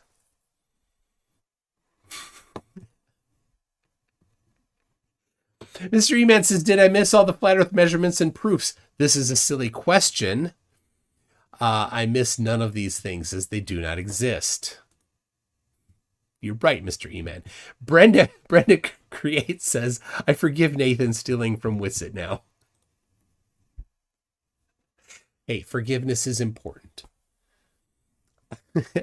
And iSoldier74 has a $2 super chat, but the message was retracted. I missed what it said. Oh no, I bet it's here. Is it here? Oh no, it's not there. Well, somebody could scrub back. What did you say? Why was it retracted? Send another comment. Don't do super chat. Just send a comment. I'll read it if you want. But thank you, iSoldier74 for a super chat. Lord Illuminous Pooh says, next time a flurp says, they say, answer with, actually, I know they, and no, he didn't. Perfect. All right. And that's weird, bro. Yeah, I can agree with you that like it would be nice if they were more readily available. I wish they would do that kind of thing. I don't know why. There's a number of reasons they might not that have to do with like national security, I guess. But it doesn't have anything to do with national security in Antarctica. And the videos of outside of McMurdo Station doesn't have anything to do with national security either. It's just a logistical thing that they just can't be bothered to fix. We're not exactly the most trusting of the government here either. No, so definitely not. Either way, in Antarctica, right? we're struggling to find the video. I would totally believe they're hiding something in Antarctica. I don't think it's an ice wall. I think it's. Oh yeah. I like Earth. If the Earth was. Lore Lodge, what could they be hiding in Antarctica? That's what. He seems a little conspiracy prone. See, I don't know hardly anything about him. I've seen other people mention a few things about him, but I don't know. I'll just say that I don't know. And hey, it's great to not trust the government. Nobody should. I think that's fantastic. But to come from a position of everything they say is wrong is completely void of logic. Right? You can't just say the opposite of everything they say is what I'm going to go for, because there's no opposite of everything anyway. And to just say everything they say is wrong, right? That's just not a rational thing. Right? The government is a group of people. And they have motivations for the things they do. And sometimes, yep, there are reasons that the government will not share things, and sometimes there are reasons that, right or wrong, that they might intentionally send something out that doesn't match reality. That's not true. But it's not all of it. When you buy when you get a packet of beef jerky, and in the bottom is that little packet, that little thing that says do not eat. Don't eat it. That's not the government trying to hide something from you. When that similar packet's got little plasticky beads in it, that's in the new pair of socks you bought, or that's in the new blender you got, or it's in whatever you got. You know those things there that I'm talking about? They're to absorb moisture. And it says do not eat. That's not the government trying to trick you into not eating them. Don't eat them. But I joked. I used to joke. Now I can't anymore. That flat earthers and conspiracy nutters are so stupid that they think that the do not eat warning on those packets is actually the government trying to trick you into not eating them when you should. There's a channel, a flat earth channel, Visions of Cosmos. That's not it. It's where this they're eating them. Yeah, they're like, oh, I've got some Morgellons. So their treatment is to eat those. I'm not kidding. They're so dumb. Yeah, it's a desiccant. Yeah, a friend of mine works at a company that makes glue for Windows. Not Windows, the operating system, but Windows, the things that keep cold out and warm out. And one of the things that they put in there is a desiccant. So I'm at his work where, he's showing us around and stuff. And he's like, here, put your hand out. So I put my hand out. This is in a chemistry lab. Now, if somebody in a chemistry lab says, put your hand out, don't put your hand out. So I did. And he put some white powder on it. And I'm like, oh, okay. And then he just leaves it there. And then a little bit later, he's like, is it getting warm? I'm like, not really, maybe a little. And it was a desiccant. So the desiccant absorbs moisture. And so when there's moisture in your hand, it's pulling that moisture from your hand. Apparently, it's an exothermic reaction. So it gets hot as it absorbs moisture. I guess my hand was dry enough that it didn't get that hot. So, but lesson learned: when you're in a chemistry lab and somebody says, "Hold your hand out," don't do it. Also, when you're in an electronics lab and somebody throws you a capacitor, don't catch it. Melodic Lyric says, but those are tasty flavor beads. Yes. iSoldier74, all right, comes back with the super chat here to deal with the retracted one, apparently, for $5. Thank you very much. Says he's pulled a proof surrogate at least 3 times in the last 20 minutes. He keeps poisoning the well, too. Oh, yeah. WItsit is fantastic at deception. That's what he does. He's trying to change away from the topic of the particular video. He keeps saying over and over and over that it's fake. He's poisoning the well. Yeah. Oh, well, somebody else faked it. Therefore, it's all fake. I can just hand wave dismiss everything because one is fake, then they all are faked. Well, if one flat earther lies, then every flat earther lies. And Bob Nodell lied. Therefore, WItsit, everything you say is a lie. That's your logic. Monkey Cat Pat Pat says, let's be honest, we all know who they are when WItsit says they. Austin is a terrible person with terrible beliefs. Yes. Yes. That is my conjecture that the they that he's talking about goes back to when he mentioned they brought in Einstein being a Jew. Who are they? When he was on with Owen Wilson and the Hate Preacher, and he mentioned the JQ, which I didn't know about till somebody pointed out to me.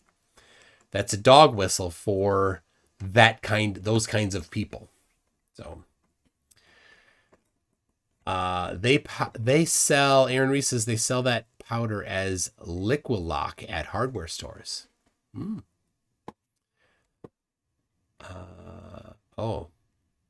Mana Market Master says, yes, I'm reminded who they are because I get death threats every other day reminding me.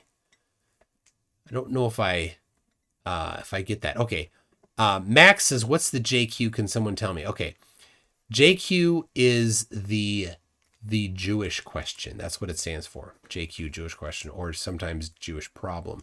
That goes back to World War II era and Germany, and even before that different people were bothered by that group of people, and it was they were trying to solve that problem.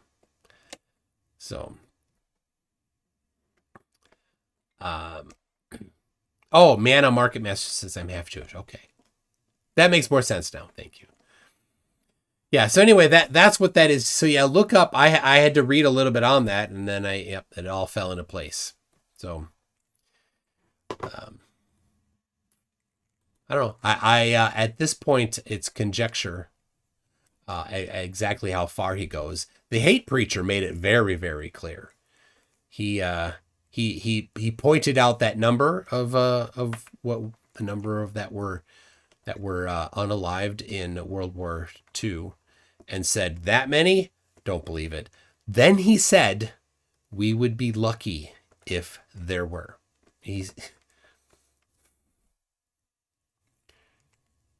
It's just disgusting that and Owen Benjamin is like, oh, we should go debate him. We should get in front of his audience, right? Because Owen and WItsit, they wanna get that guy's audience and bring them into their group, right? That's it. Sick. Wasn't flat. They're still hiding something in an art. Like Yeah. they're doing stuff they don't want you to know about. Whatever, right? Like Yeah. We have they're definitely hiding something. we have officially reached common ground. Yeah, there we Yeah. go. Also, Well, just I to would do address to address chat really quickly, when I said I work in SEO, I was actually agreeing with you. I was on your side there. Like, that's not something to make fun of me for. I was saying, yeah, Google has a funky algorithm, and sometimes they mess with you. Yeah. I'm on. Stop assuming everybody is your enemy about literally everything because it makes you look stupid. Not you, Austin. Whoever said that in chat. Oh, yeah. specifically. People get extra on both sides of this. Yeah. Yeah. You know, it's it's moot. You know, but anyway, you know, we're struggling to find the specific video you're talking about. So maybe, you know, maybe if somebody in chat finds it, they can send it to one of the Yeah, mods or it something. used to pop right up at the top, bro. But like I said, we found Yeah. out it was fake. I mean, what do you think about the overarching idea? Because you put heliocentrism here. Have you guys ever maybe looked into bullshit. that? You guys ever looked into the geocentrism thing? In what sense?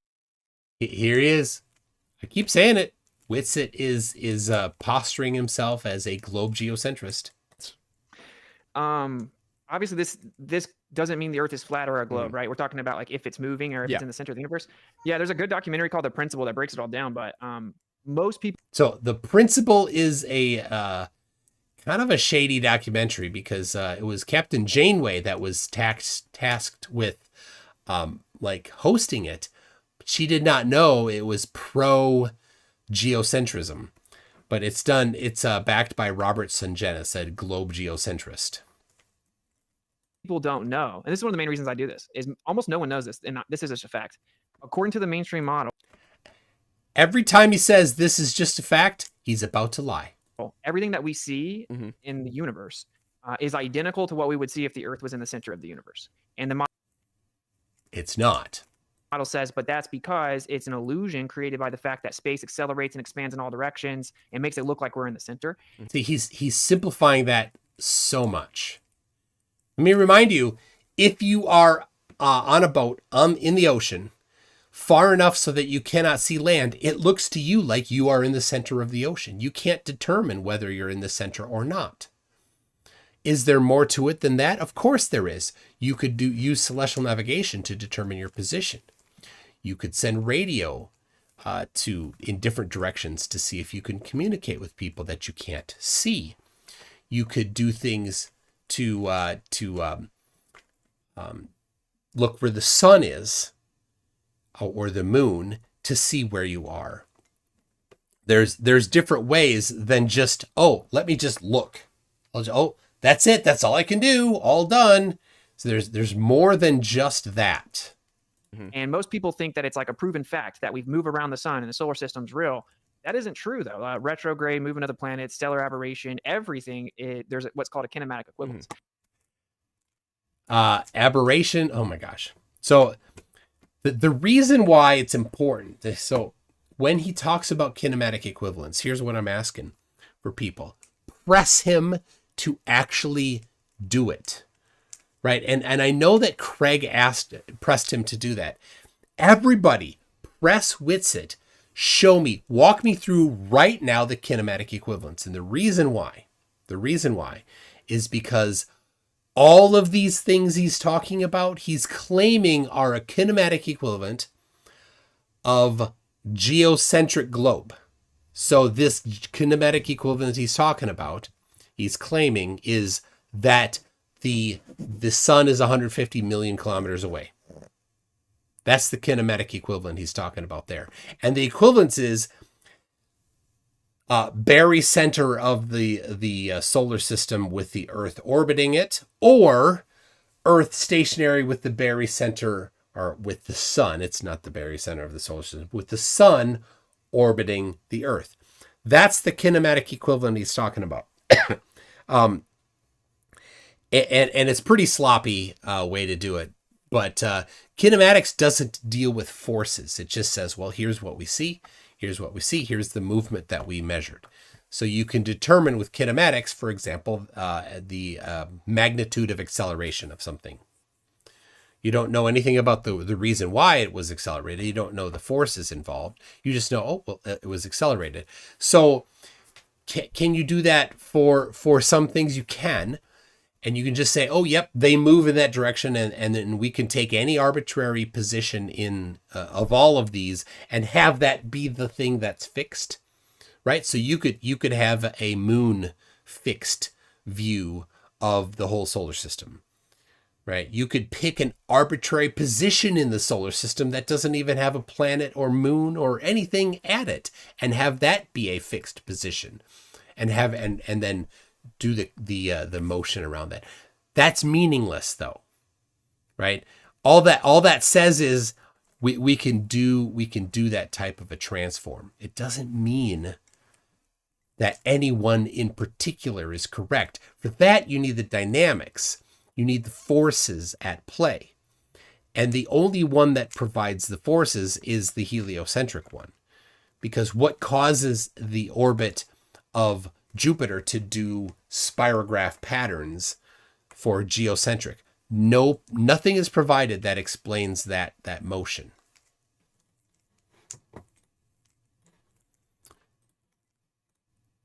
So to me, I think that's kind of misleading that they didn't tell us that, right? They told us that it was a scientific fact. You're taught the solar system when you're like 7, and it is not. I mean, you can. It is a scientific fact.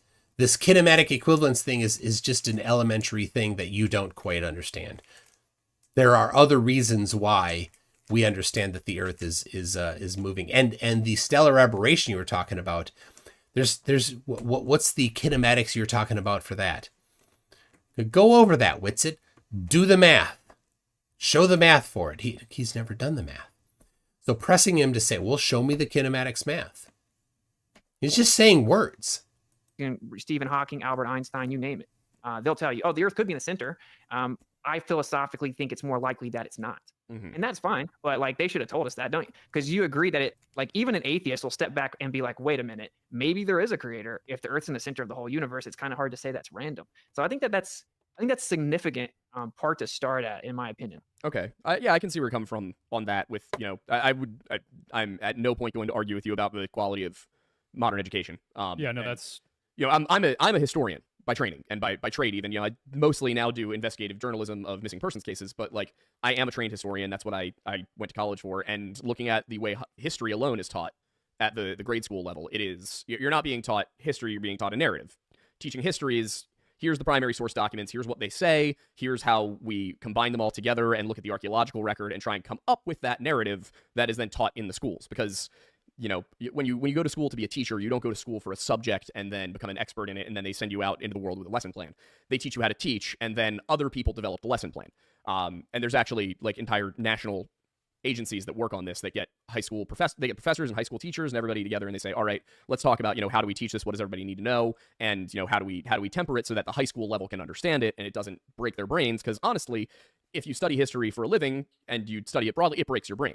Like there are so many things that have happened that trying to connect them all together and understand everything will lead you to some weird places if you're not like well trained in it. So even you can't give that to high schoolers. Even just something as funny as like everybody having that sudden realization that was it the fax machine, Abraham Lincoln, and samurais all existed at the same time? And it's like, that's just one of those nice little things where it's like, yeah, historically that's accurate, but like feasibly they all seem like such drastically different things that they should not belong in the same moment on a time scale. Yeah, so I'm with you guys on that. Well, we have some more middle ground. Yeah, I figured we would. I watched There's more narrative in the education, but like, this is the thing, man. I've been super centered for this conversation, and I would hope that's more middle ground that we have. If, say, for example, flat Earth is so stupid, the best thing to do would be to put it in front of everyone and get it out of here, right? Yeah. And censoring it is not cool. And why would putting misinformation in front of everyone be the right thing to do? That makes no sense at all. the right thing to do when you're educating people is to say wrong, wrong, wrong, wrong, wrong, and you can't just go and get everything that's wrong and say, well, here's a wrong thing, here's a wrong thing, here's a wrong thing. There's way more wrong things out there than there is time to present all of the wrong things. So just putting it in front of everyone doesn't do anything. But everyone has unfortunately seen it, right? People have seen it. That there's no question that people are aware that flat earthers exist. But the thing is, most people can identify that the sun could never set. And so like, yeah, they're stupid. Flat earthers are stupid because they don't understand that the sun could never set. And when they control how you speak, they control how you think, because you have to think to formulate words, right? And that's why it's the First Amendment. It's the most important thing. So all that to be said, that is one of the reasons FE is going nowhere. Is it seems like almost everyone that argues against it's Yeah, it's going nowhere. You've done exactly nothing to answer any of the questions that would be necessary for movement in flat Earth as required to be a valid scientific idea. Nothing. You can't answer one thing at all. There are no predictions that flat Earth makes about the future. Nothing. Right? What time will the sun set tonight? You can't answer that. What's the sun made out of? You can't answer that. How high is the sun? How big is the sun? What keeps the sun up? Same for the moon. You can't answer that. What causes things to be obstructed bottom up? You can't answer that. What causes the planets to move in the motions that they move? You can't answer that. There's literally nothing that flat Earth can answer. That's why flat Earth is going nowhere. You're frozen in time in 1854, or whatever Rowbottom wrote his first copy of his first book. You've done nothing since then. All right, yeah, I see that. What a Pizza Poo is in here, being a Pizza Poo.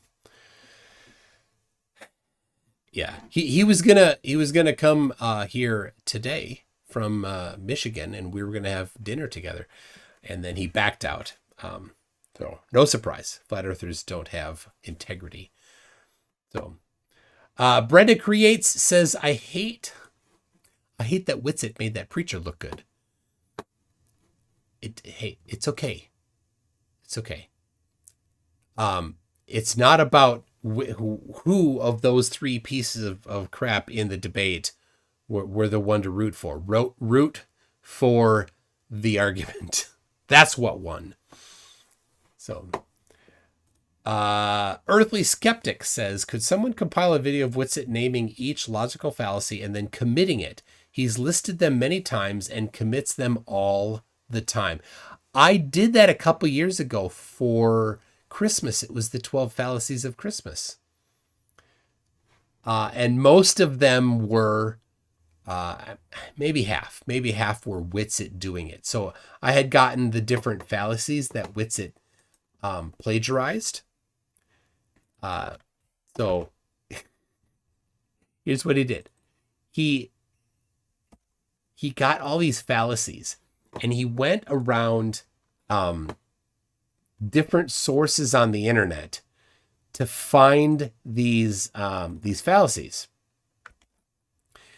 And then he posted them, like a whole bunch of them, on a Discord server. So here, for example, this is the actual file that he posted. The ad hominem fallacy. It's not it's not actually the correct fallacy. So the real ad hominem fallacy is to say you're wrong because you smell bad, right? It's not, there's an insult typically associated to it, but it's different than an insult. But this description is the description for an insult. Anyway, that's not the important part. The important part is that he didn't write that, but he posted this as if he wrote it. But if you take that text and you search for it, you'll find that exact text here on the Excelsior Online Writing Lab website.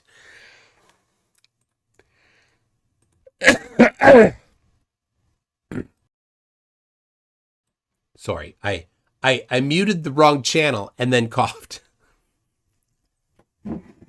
So I noticed it. So when I coughed the second time, sorry if I did your headphones. Anyway, so then I updated them and I added this plagiarized by WItsit from Excelsior University. So I have a whole folder of them. The affirming the consequent. Here's the source, and here's oh no, that's the Photoshop. Let's see here. And there's the get up here. Come on. There you go. Plagiarized by WItsit from Wikipedia. Because it was from Wikipedia. He just copy pasted from Wikipedia. So sometimes called converse error, fallacy of the converse, or is confusion of necessity and sufficiency. But so the one he loves, he loves this one. He loves appeal to authority. Talk about how often he references people that have credentials. If they agree with him and they have credentials, he can't not mention the credentials. So anyway, so I used these and I made, I didn't make a song of it, but I did cover the times when he personally, some of him, it was other flat earthers too, making the same, using the same fallacies. So you can probably find that. Monkey Cat Pat Pat says, to quote WItsit, what is that? Where'd it go? Get up here. Right there. To quote WItsit, salad, salad, salad, salad, and that's a fact.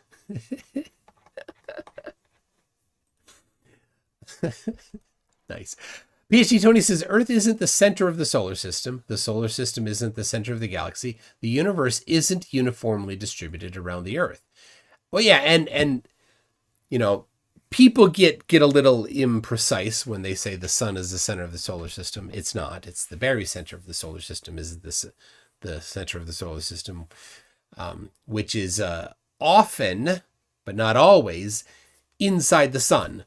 But when when Jupiter and Saturn are in alignment, the barycenter of the solar system can be outside of the sun, actually. I just identified that read about that recently. So iSoldier74 says he thinks geocentric means flat Earth. He never bothered to look at Ptolemy. The Earth is a globe in that. He keeps invoking they, but just leaves it as nothing more than a dog whistle, than dog whistles.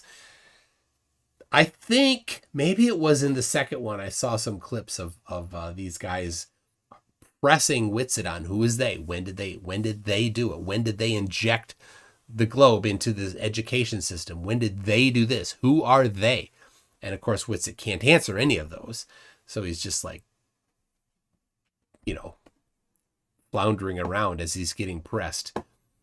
But no, he doesn't think that geocentric globe means flat Earth. He thinks when he says he's intentionally, because he's deceiving people, he uses the word geocentric to mean both flat Earth and geocentric globe. And he swaps between them just effortlessly. So he'll talk about Robert Sungenis and Robert Bennett, who are globe geocentrists, and their, you know, straw grasping at trying to make their position legitimate. And talk, well, there's an explanation for geocentric. And then without providing any way to go from geocentric globe, where the sun is 150 million kilometers away, to flat Earth, where the sun is just above the dirt pizza, nothing. Just this effortless, just switch. Geocentric. He uses geocentric in both instances, and it just flips between them with no effort whatsoever. It's the layers of deception. Lord Illumina's Poos is adding to what Tony said. We're not the center, and with each passing day, anything we could have reached gets farther away. Yeah, an interesting conundrum. Melodic Lyric says the Milky Way isn't the center of the local group. which isn't the center of Laniakea supercluster, and now we've reached the scale where the universe is homogeneous and isotropic. But is it? There's webs. It's a little bit inconsistent, isn't it? All right. Fifth, C.S. Hanna says, always struck me as odd when flat earthers say geocentrism made them convinced Christianity was legit, and it has nothing to do with the core tenets of Christianity. Yeah. Nothing, none of these things are core tenets of Christianity, right? The core tenets of Christianity are about spiritual things, not about physical things. Pretty much, generally, that's what religions are about, is about spiritual, metaphysical things, not physical things. So, but people like to go and they mingle them. They're like, oh, well, somebody's interpretation of the Bible says that the earth is a certain age.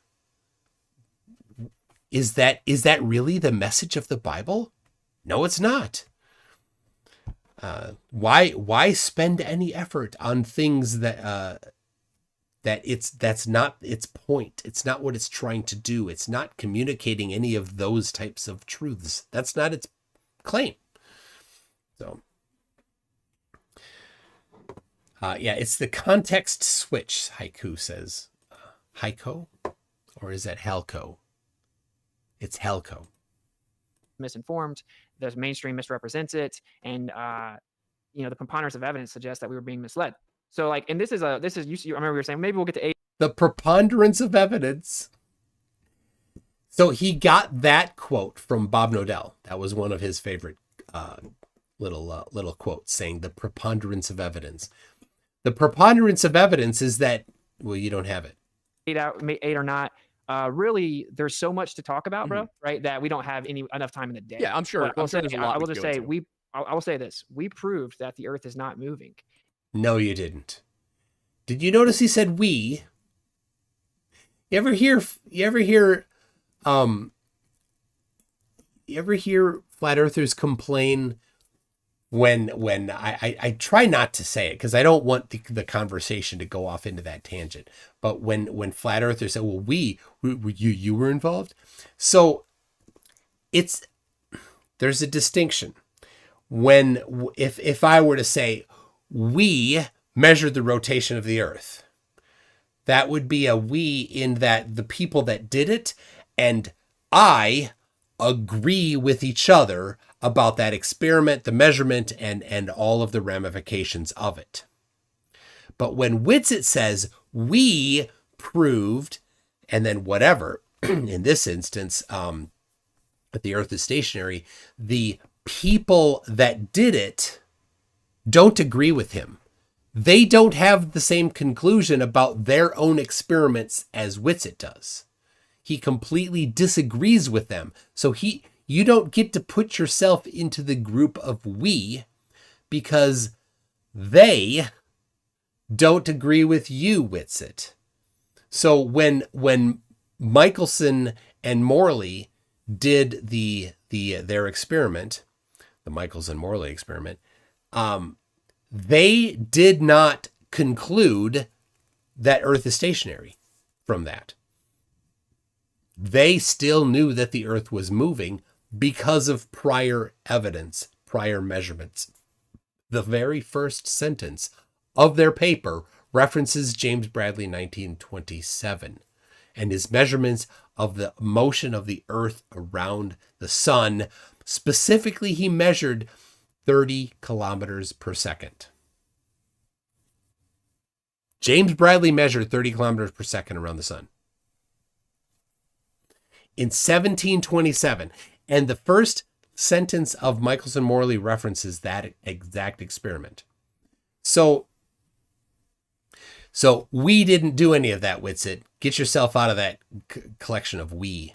In 1887, it's something called Michelson-Morley. And the mainstream will tell you, no, that just disproved the ether. That's not true. I have conversations with PhD physicists on my show all the time. You can go listen. There's the... Oh, hold on. Let me get this up here. The appeal to authority. PhD physicists. I have conversations with PhD physicists all the time on my channel. So, and again, it's a context switch. He does that. He doesn't do it as much as Gleam. We'll see if he gets to that.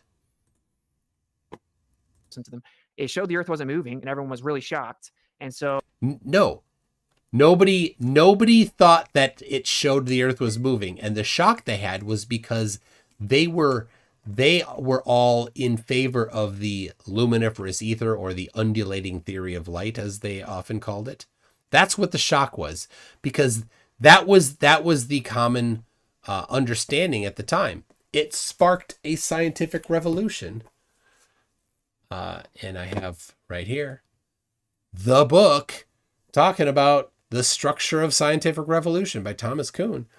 And that is one of the exemplars in this book from 1887 to 1915 with Einstein, specifically 1905 for Michelson-Morley. so Einstein came in, and that's where you get relativity. And it changed all of physics. So we had an option: either keep physics the way it was, or change everything about physics and keep the Earth moving around the sun. They obviously did the latter. And the reason why is because stuff didn't work. Because this is, he constantly ignores this. Michelson-Morley did nothing that Michelson-Morley did addressed or made wrong or falsified Bradley's measurement of the motion of the Earth around the sun. It didn't do it. None of them said, "Oh, well, geez, I guess that was wrong, and here's the new understanding of that." No, that's not what happened. And this is an important thing. If you read that opening paragraph, I should get it up here. The opening paragraph is so telling of Michelson-Morley. So I will get it up. It's all right.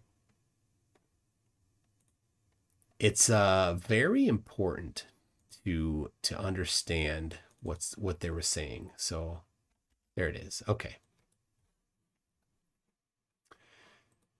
So, all right, there it is. Here it is. And the very first sentence: the discovery of the aberration of light, that's James Bradley, 1927, was soon followed by an explanation according to the emission theory. So the emission theory is the emission theory of light, is how at the time in the early 1700s, how they thought light worked. And it goes back to Newton. They thought that light was corpuscles of energy. Particles, literally particles. Sounds familiar, doesn't it? And there's good reasons for that. The effect was attributed to a simple composition of the velocity of light with the velocity of the Earth in its orbit. So light is coming from one direction, Earth is moving perpendicular to that in some instances, depending on the geometry. And it makes it appear that light is coming from a little bit of an angle. And that angle is different based on where you are in relation to the star. So the simple composition of the velocity of light and the velocity of the Earth in its orbit. It's just a V over C. The difficulties in this apparently sufficient explanation were overlooked until after an explanation on the undulating theory of light, ether, was proposed. This new explanation was at first almost as simple as the former, but it failed to account for the fact proved by experiment that the aberration was unchanged when observations were made with a telescope filled with water. So there he's talking about Airy's failure. Airy is the one that put the water in the telescope. They don't say it here, but that's the two experiments they're talking about. And so they're saying Airy's failure did not work with the undulating theory of light. That's what they're saying.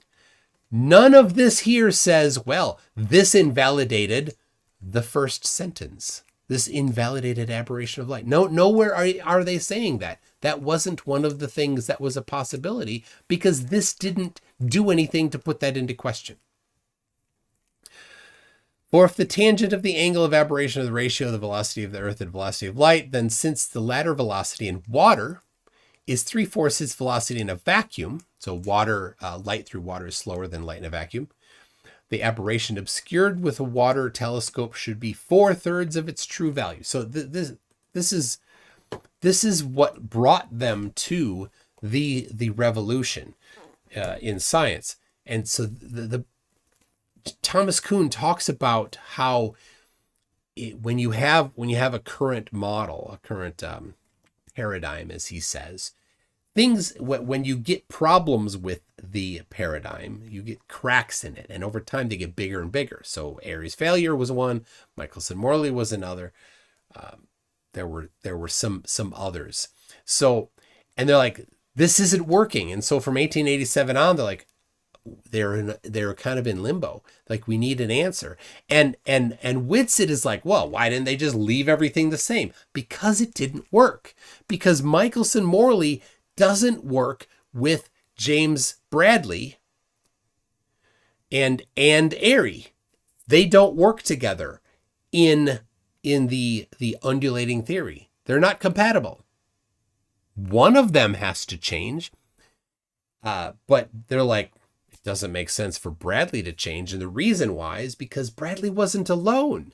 There were other ways that people knew that the Earth was moving. Stellar aberration was measured in 1838 by Bessel. Is it Bessel? No, I'm not questioning if it was Bessel or not. Hold on.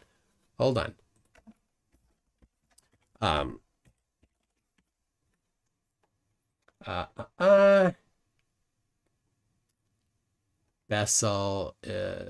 Yeah, okay. 1839, Friedrich Bessel. Then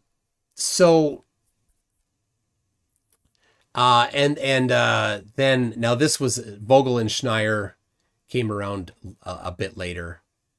1892, Vogel and Schneier published their thing on the shift in color of light. So this was after Michelson-Morley by a few years.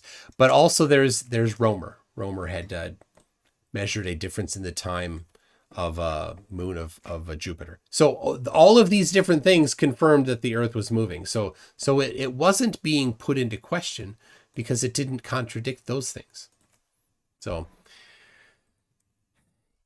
but WItsit, and he hand waved away. He tried to the aberration by saying, "Oh, there's a kinematic equivalence." Okay, show it. Let's go through it. Show the kinematic equivalence. Now, the kinematic equivalence is the first step. You also need to show the dynamic equivalence. And of course, that's going to be the hard one because the forces at play need to be provided. So, Earthly Skeptics says he spoke with PhD physicists, ROTFL. He sadly has. One, to my knowledge, Robert Bennett is a PhD physicist who is now a globe geocentrist. But just credentials doesn't change things. You need evidence. So that's the thing. WItsit is so into the appeal to authority, right? He loves the appeal to authority. He just can't get enough of it. He's like, oh, I've had a PhD physicist that agrees with me. That doesn't mean anything. That's just a person's opinion. And you want his authority to mean something more than actual evidence. And they said that time slowed down and that the apparatus contracted, but it'll look like it's the same time and it'll look like it's the same size. So it'll trick you into thinking the Earth's not moving. That's not relativity. And that is a stillman of the current theory today. No, it's not. And then we kept doing that test and we kept showing that the Earth's not moving. It's like, over 10 times more sensitive than it needs to be to detect the Earth moving through space, but it never does. Interferometry. So that's really where this So this goes to his layers and layers of deception again. None of this is true. rabbit hole kind of hit a wall, or more so the subject. it was proven, right? Like it was actually proven that the Earth's not moving, and that's why. He just keeps saying it, but none of the people agree with him. None of these experiments are compatible with it. And I'll put in here Michelson Gale. So WItsit claims, and he knows he can't. He knows this is a problem. He says, he contradicts himself too.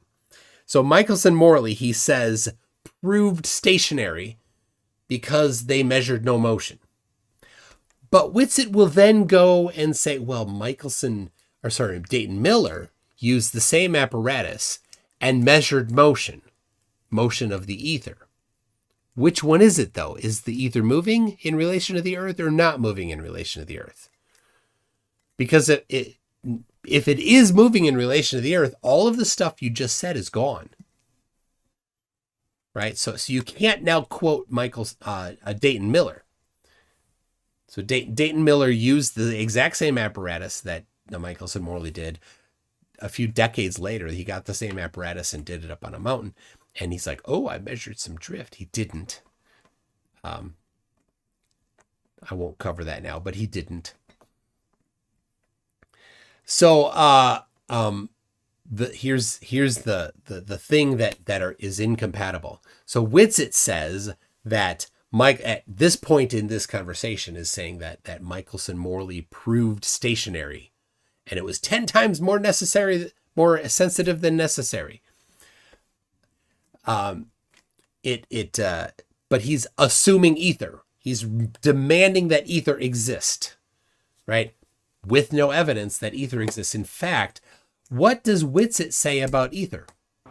Ether is an immaterial background medium of pure potential. It cannot be quantified or measured intrinsically. If it cannot be quantified or measured, then it's not science. It's not falsifiable. So you can't even begin to claim that it exists because you, with your own words, said that you cannot verify if it exists or not.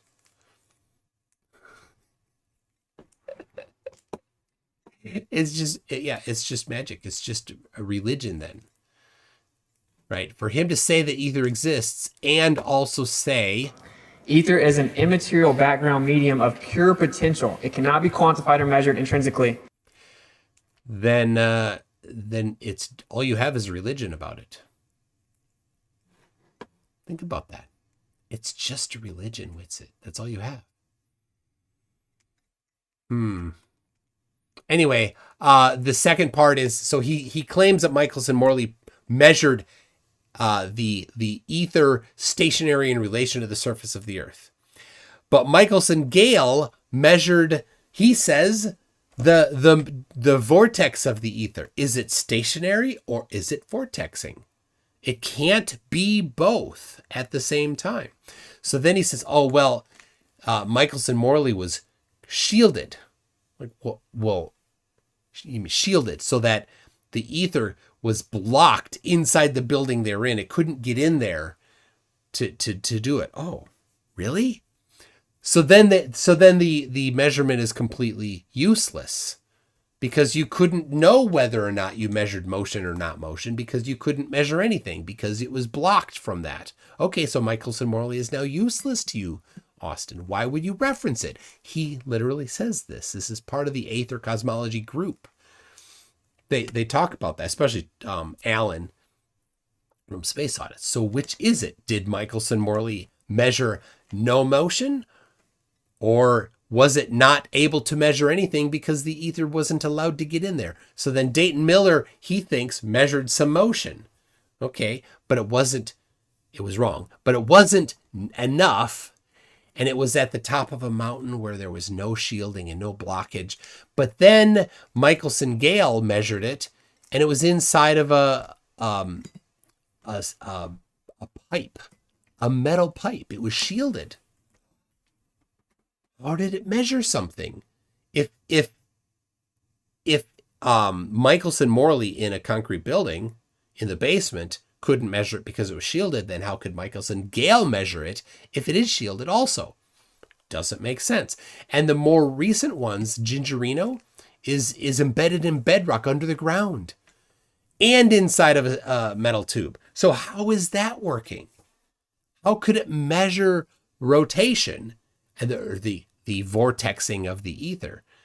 But also at the same time, the ether is pretty much just about stationary, even at low elevations on the surface of the earth, and definitely has to be stationary underground in bedrock. None of this matches. Right, so it's a context switch whenever he needs in order to move to deceive people more as he's talking to them on different topics. What Einstein said, Michelson proved, this is a quote from Einstein, Michelson proved that nothing on the earth occurs as if the earth is moving, that everything on earth occurs as if the earth is in a state of rest. He said proved very specifically there, right? So I just think people should know these things, you know, because I mean, we weren't told them. I think it would be important to contextualize that occurs as if is not the same as occurs because. Good call. Oh, yeah, he thought the earth was moving. Yeah. Right? I mean, specifically. But that's my point, is that that's what he had to come in and explain why everything showed the earth not moving, right? He had to explain why every experiment. Everything didn't. Einstein specifically mentioned James Bradley and Vogel and Schneier. Things that prove the earth is moving, according to Einstein. Measurement test on the earth, optical, using light, whatever. It always showed the earth wasn't moving. WItsit knows this. WItsit knows about, he mentioned aberration earlier. Einstein mentioned aberration. So Einstein did not say any of these things that he's claiming. Their prediction was that you would detect the earth moving over and over, but we never did. You have Airy's failure. He took, these are more technical things, but he took a telescope, he had water in it. He looked at the star. The star, of course, light travels differently in different mediums, right? So when the starlight comes into the telescope of water, it's going to slow down. Now they say light's constant, but it travels a greater distance in the water, blah, blah, blah, that it's going to slow down, right? So that means that as the earth is moving, that the starlight will be deflected at a slight angle and it'll actually hit the side of the telescope. And so again, assuming the undulating theory, that's a critical part of it.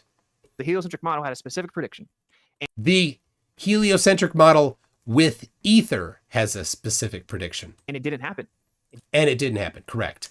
And the problem wasn't the heliocentric model. The problem was ether, because it didn't invalidate the rest of the heliocentric model. Didn't happen. And still to this day, no one's even offered an answer for that in physics. Oh my gosh. What a liar. What a liar. Hey, all you fake flat earthers that pretend that you don't like liars, right here. Right here. There he is. Right down there. Literally. And then you get Michelson-Morley, 1887. And he used interferometry to show the earth was not moving. And that's why people think relativity is true to this day. So people should know that. People should know that there's something called a kinematic equivalence. And it says that you can't prove that the earth is moving. Everything is going to appear that the earth is not moving. And well, except for the things that state otherwise, like aberration, parallax, the time of Jupiter's moon being eclipsed, and the redshift and blue shift of stars as we move around the sun. then I'll not rant too much, but what's interesting is, so they did put a Band-Aid on there and they kept it, right? They're like, well, time slows down and tricks you and whatever. It's called time dilation, length contraction. But then you get to Edwin Hubble. We got giant telescopes for the first time ever. We looked out further into space and we saw that everything in the universe moves around the earth. Everything, every distance. Moves around the earth? What the hell are you talking about? Galaxy, as far as we can see, moves in relation to the earth. No one expected that. And so did they say, oh, maybe the earth is in the center because that's what we see? No, once again, they made up a new story that it's an illusion. Just like the boat in the ocean. And we're not really in the center, but everything's expanding and accelerating and creating the illusion. So there's this reoccurring theme here, right? Where they're just making up unfalsifiable claims to dismiss the evidence. That's not unfalsifiable. But then they lied to us. They lied to us. They did not tell us this in school. So these things are all told. Not in high school, where the end of your education was. I know that was a lot, so whatever you guys want to say. Sorry, thanks for letting me get that all out. You're fine. I mean, I don't feel like there's no point in cutting each other off constantly. Yeah. So there are some questions that I do have about that. But there were some other things I wanted to get to, before, because we do plan on going to a Q&A session. But honestly, if the discussion continues going, and there aren't enough questions, then we'll probably just continue the discussion for the last half hour of the show at 8 to 8:30. But I wanted to move past that for a little bit, because the one thing that you have kept saying is that the government is lying about it. And I will not argue about the government lying, because the government does lie about things all the time, constantly, and even things that actually don't really matter. It's rather incredible. That makes no sense. Why he's such so much into backing WItsit on that? Like, what things does the government lie about that don't make sense? Oh, whatever. But I'm not defending. Not saying that it doesn't happen, but the frequency that he's suggesting is I think a bit extreme. the question I would have then is, the U.S. government has only existed in its current form even since, what, 1793? 1797, one of those two? Something like that. I think it's 93. Yeah, and then I think Bill of Rights was 97 or something like that. But so the U.S. government obviously has only been around less than 300 years. So who's behind the lie? Yeah, that's a good question. So I will say flat Earth was actually still even being taught in America in the 1900s in certain places. There's a lie. I guess Zion, Illinois, but he's not thinking about that. Wait, It wasn't hang on. necessarily the. When you say that, what do you mean? There were certain schools that still taught like a geocentric flat Earth. There are articles about it you can find in the early 1900s. Which schools? Like colleges, elementary schools? He can't answer. He just parroted somebody without knowing what he was talking about.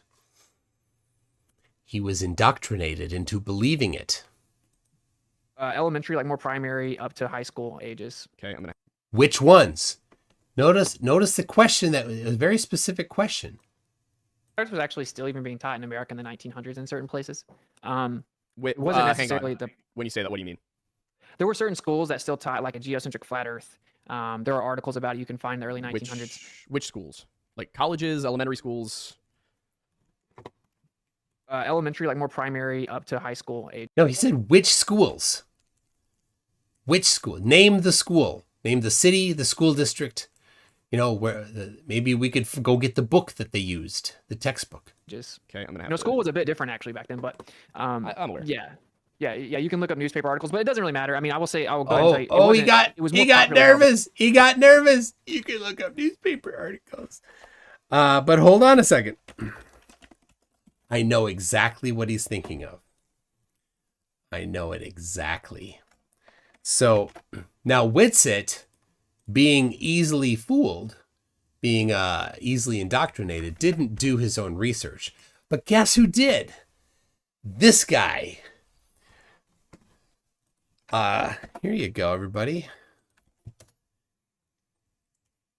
Teacher in prison for teaching the globe? So Flurf say in April 1900, did he just say 1900? He did just say 1900.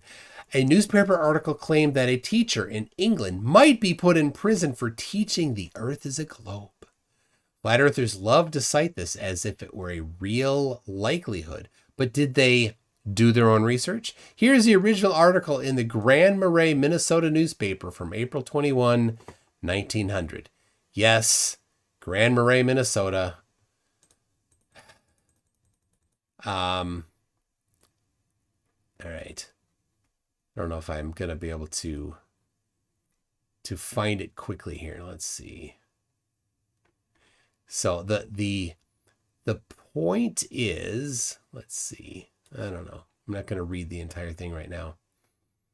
Beauty show in Paris. Nat Goodwin. Norma to return and look around. All right. I don't know if I'm going to find this quickly enough to be worth it.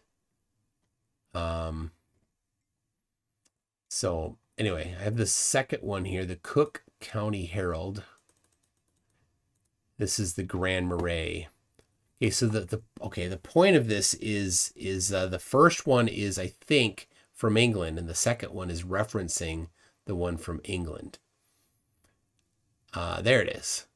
So I think that the people that wrote this in Grand Marais, Minnesota. So Grand Marais is a city on the North Shore. So if you go up from Minnesota, you go up to Duluth, and then there's the kind of diagonal shore of the north part of Lake Michigan. And Grand Marais is one of the last cities before you get to Canada. So here's the title. Says the earth is round and he may be thrown into prison. Something sad condition of affairs in England. Sir John Gorst accused of intention to teach false precepts. City of Portsmouth excited. It is painful to read that Sir John Gorst, the head of the British Educational Department, is in serious trouble and has been threatened by Mr. Ebenezer Breach and other taxpayers of the city of Portsmouth in the Kingdom of England with prosecution under Impostors Act. It seems that the schools of Portsmouth have been teaching the damnable and heretical doctrine that the earth is a sphere. Sir John's attention has been called to this dissemination and seditious and treasonable doctrine, but he has refused to correct the abuse. Ebenezer and his friends know, of course, that the earth is as flat as a pancake. They have been patient with Sir John, and the day after day have allowed the false teaching. Anyway, and so it continues. I read all that. So I say my commentary here is this is as far as their flat earthers go. To them, this 100% confirmation of their pre-selected conclusion. In reality, however, the Minnesota article paints a different picture than what actually happened. Some idiot flirts tried to change the existing curriculum by threatening to take the people to court. So the Ebenezer is the one taking them to court, and Gorst, Sir John Gorst is the head of a British educational department. So he's over the whole country, and Gorst, as far as I remember, Gorst is suing them to try to change the education, trying to put flat earth in. It was all globe, and they're trying to put it in. Stringer News 1, yes, Cook County Herald. Cook County, I think, is the must be the county that Grand Marais is in. So, all right. Here's the relevant newspaper from England. After Beauty, let us have an intellectual show. I want to see those wonderful ratepayers of Portsmouth who have warned the local school board against the teaching of the theory our planet is round. They say it is flat, and that any educational authority who pretends the contrary exposes himself to penalties under the Impostors Act. The shade of John Hampden ought to rejoice. Hampden. So John Hampden is the flat earther that had the second fake challenge. Because I think Rowbottom had a fake challenge too, but John Hampden did a fake challenge, actually put $500, 500 pounds up, and so did Wallace. And then they went to the Bedford level, and they, again, where Rowbottom had gone, and Wallace, the globe or the normal, set up a bunch of posts along I think it was in the water, at a certain number of feet above the water, at the height of a bridge about. And so they set up a telescope at one bridge, and then they put a couple of these posts in the water. And then on the other bridge, I think they put just a white sheet, and then another post at that. So they could target, so they could look all the way along to see, did all of them line up, or did they not match? And they did not match. It curved. Right. And so Wallace won the bet and was actually given the 500 pounds. But wait, you say, a Glober actually won money from a flat earther in a flat earth challenge? It was a bet, not a challenge, but whatever. Yes, indeed, that did happen. But then John Hampden slandered Wallace, went to prison twice. Twice went to prison. Then went to a judge. Finally, it took years and years. Went to a judge and said, this was a bet, and betting is illegal in England. So the judge reversed it, not because the earth was any particular shape, but because betting is illegal in England. That's fake challenges. That information you can get in Christine Garwood's book. There it is. I got it right here. Great book here. I tried to get her on. I emailed her to come and talk about it, but she wasn't. She's like, no, not doing that. Anyway, she's in England. There's a picture of her there. But this is a fantastic book. It goes up to about the 1990s is where it ends. So, or maybe a little later than that. So, anyway, so that's who John Hampden is. All right, so we'll finish this. John Hampden ought to rejoice. I don't mean the Hampden who protested against the arbitrary policy of King Charles. Must be a different Hampden. But the Hampden who preached the flatness of the earth and even wagered 500 pounds on the issue. That's what I was talking about. He lost his money and went protesting to the grave. Actually, he got his money back. His memory is now vindicated at Portsmouth in the Impostors Act, is threatening the Duke of Devonshire, Sir John Gorst. Okay, so he's the Duke of Devonshire. The country needs to be roused on this subject, and the professors of the new science ought to distribute their photographs widely and exhibit themselves in the principal cities. So, yeah, so they're like, they want to put pictures up of the people that are teaching that the earth is a globe. I think they would find it useful advertisement to visit princes and allow the manager to put a notice on the hall of the table where the savants from Portsmouth are sitting. The author of Dinners and Diners would be deeply interested, I am sure, in the kind meal ordered by a man who says the earth is flat. So there you go. There's the full article. So what actually is happening there, Austin, is not that it was in schools. It was people were trying to get it in schools. You lying turd monkey. Now there, you can say that in Zion, Illinois, it was taught in the schools there, but calling that a public school is a bit of a stretch. That was I forgot his name. But the guy who ran the city of Zion, Illinois was a pretty rotten guy.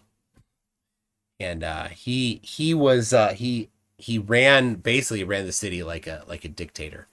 And he didn't allow anything he didn't like, including Globe. So he made it illegal to think that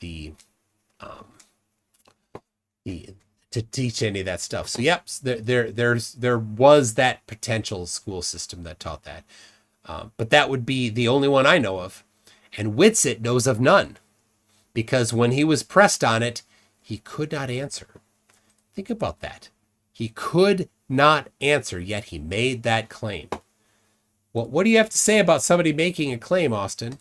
You make a positive claim of specificity, you have the burden of proof of specificity. There you go. That it was a globe, right?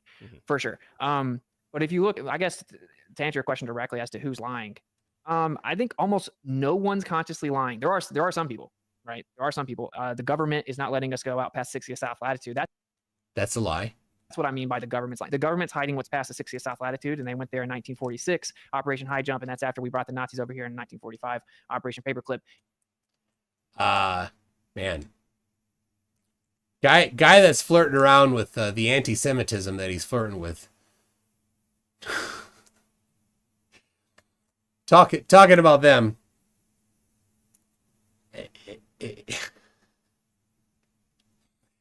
On the continuum. You're on that side of the continuum, WItsit. You're on that side. And then we came back and founded NASA and signed the Antarctic Treaty within 1 year of each other. The fact that two things happened within a year of each other is not even coincident. It has it's an absolute non sequitur to think that they're somehow related just because they happened at a similar time frame, right? And you know what fallacy WItsit did not put into his little grouping there? Non sequitur.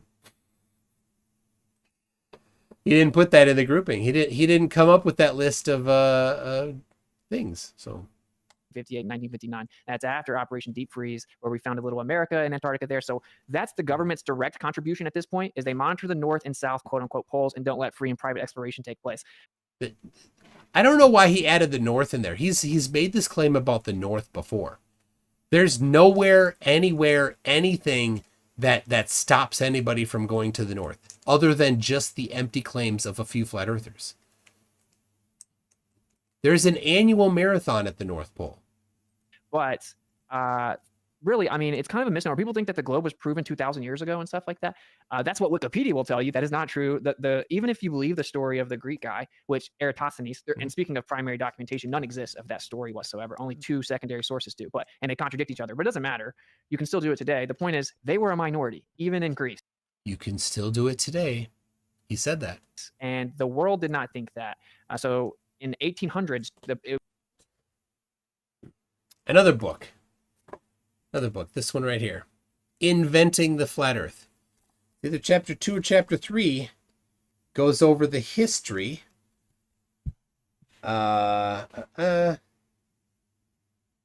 2, starting on page 13, goes over the history of the written documentation of people talking about the Earth being a globe. It's well sourced. I got my wife read this. She put some notes in the margins here. Right there. See that? I think she liked this more than I did, right? She's in there underlining stuff. So, but this goes through a list of the different people and the different writings by people talking about the shape of the Earth, and it does go back to that time. It goes before Eratosthenes. So Eratosthenes measured the circumference of the Earth. He didn't. It's often said that he proved. He didn't. It was already known. That goes to Aristarchus and Aristotle. Pythagoras talked about it, but didn't really have any evidence for it other than just talking about it. It was properly held that the Earth was stationary and flat in China. A Jesuit priest actually came and kind of brought them the globe, and that was more of the conversion point. So just to address kind of the misnomer, people... What does it matter if the person who brought... Oh, I didn't have them on screen. If the person who brought... this is poisoning the well, right? Let's go. There it is, poisoning the well. The person that brought that information to China... why does it matter if they're a Jesuit or a priest? It doesn't matter. It is you did a preemptive ad hom against the opponent to prime the audience with adverse information about the opponent from the start in an attempt to make your claim more acceptable or discount the credibility of your opponent's claim. Plagiarized by WItsit from logicallyfallacious.com, and there's the source.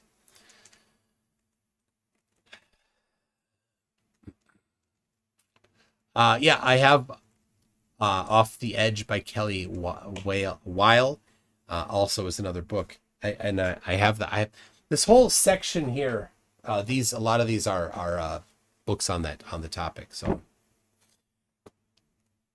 but yeah, anyway, to my knowledge, China had knowledge of the shape of the Earth long before anybody, like he said, could have brought it there.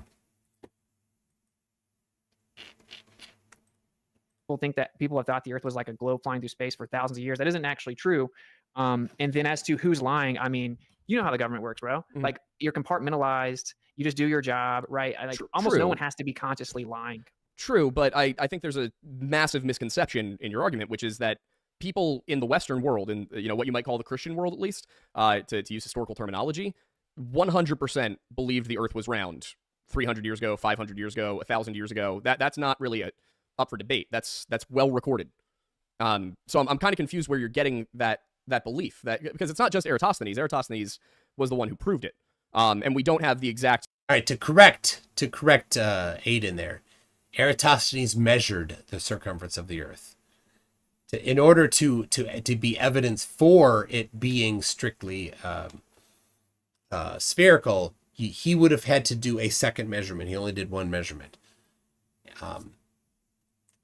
But everybody can do it today. I've done it myself. You're right. We don't have an exact primary source in Eratosthenes. We have, I believe, it's Archimedes and Cleomenes. Cleomenes actually produced his own copy of the experiment, and it worked. It was a more simplified version that wasn't as accurate as Eratosthenes.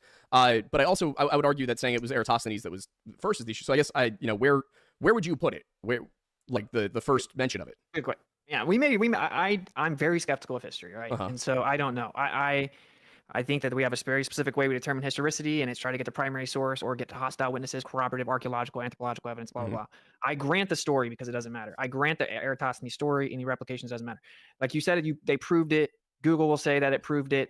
That isn't true, though, right? Like even Michelle Thaler and Neil deGrasse Tyson, Michelle Thaler works at NASA. They did a big think video where they accurately describe this, somewhat accurately. They admit that it wouldn't prove the Earth's a globe by just putting two sticks and looking at the shadows. And the reason is because if the sun is closer, then you're going to get divergent rays that are going to give you different shadow angles. And what they assume was that the sun's super far away, so you're going to have parallel rays. And so then you get the difference in angles because the Earth is curved, right? And so they had assumed the Earth's a sphere, assumed the sun's super far away with parallel rays, and then he did the math. And so that's all correct. But wait, he's about to lie. I have not watched this, but he's about to lie about flat Earth also working when he's never done the math. More accurately, he came up with the circumference of if you assume the Earth's a globe and you assume the sun is super far away. He wasn't correct about the distance as to what they claim now, right? But he assumed it was so far away that the rays were parallel. Well, so if you assume spherical trig, you can get a circumference. He was a little off, but anyway, he didn't prove it. You can do the same thing on a flat Earth. And there is the lie. You can do the same thing on a flat Earth. You can't. Well, there's a few things that I would want to address there. So I think the first one would be that he's definitely not the first one. It was the implication based on what we do know about this time period is that it was probably Pythagoras or one of his students that first came up with the idea the Earth was a sphere. We know this because it doesn't actually appear in Greece at all as in recorded history until Plato. Plato brings this over from southern Italy after he had studied at a Pythagorean academy. He brings it over from Italy, and then he starts teaching it in his academy. We don't have any record of what his explanation was, but what we do have is Aristotle, who came to the conclusion that the Earth must be a sphere because if you are in Greece, if you're in Athens, then there are stars you can see from Athens, there are stars you can see in Egypt that you cannot see from Athens. So that was ships. Yeah, ships over the horizon. Ships over the horizon. Another one actually comes from Herodotus. It's unclear if it's a true story or not. It's something that he claims to have heard. We're not sure about if it actually happened, but he claims it did. And the way in which he actually claims it didn't. He's like, we heard this story from Egypt. We think it's BS because obviously the sun couldn't ever possibly be on your right while you're sailing west. That's impossible. And what he said was that there were a group of Phoenicians hired by an Egyptian pharaoh, Necho II, I want to say, something like that, who were hired to sail down around Africa and come back up through the Pillars of Heracles, the Straits of Gibraltar, and then to the Nile. And allegedly, when they came back, what they told everybody was that, in the afternoon, like when the sun was in the sky, that as they were traveling due west, the sun was to their right. And if you're in the northern hemisphere traveling due west, the sun should be at high noon to your left. In this case, they claimed that it was to the right. Now, of course, that is Herodotus telling a story about some guys who said something. But because he's saying it probably didn't happen, it does suggest, in fact, that it did in a weird way.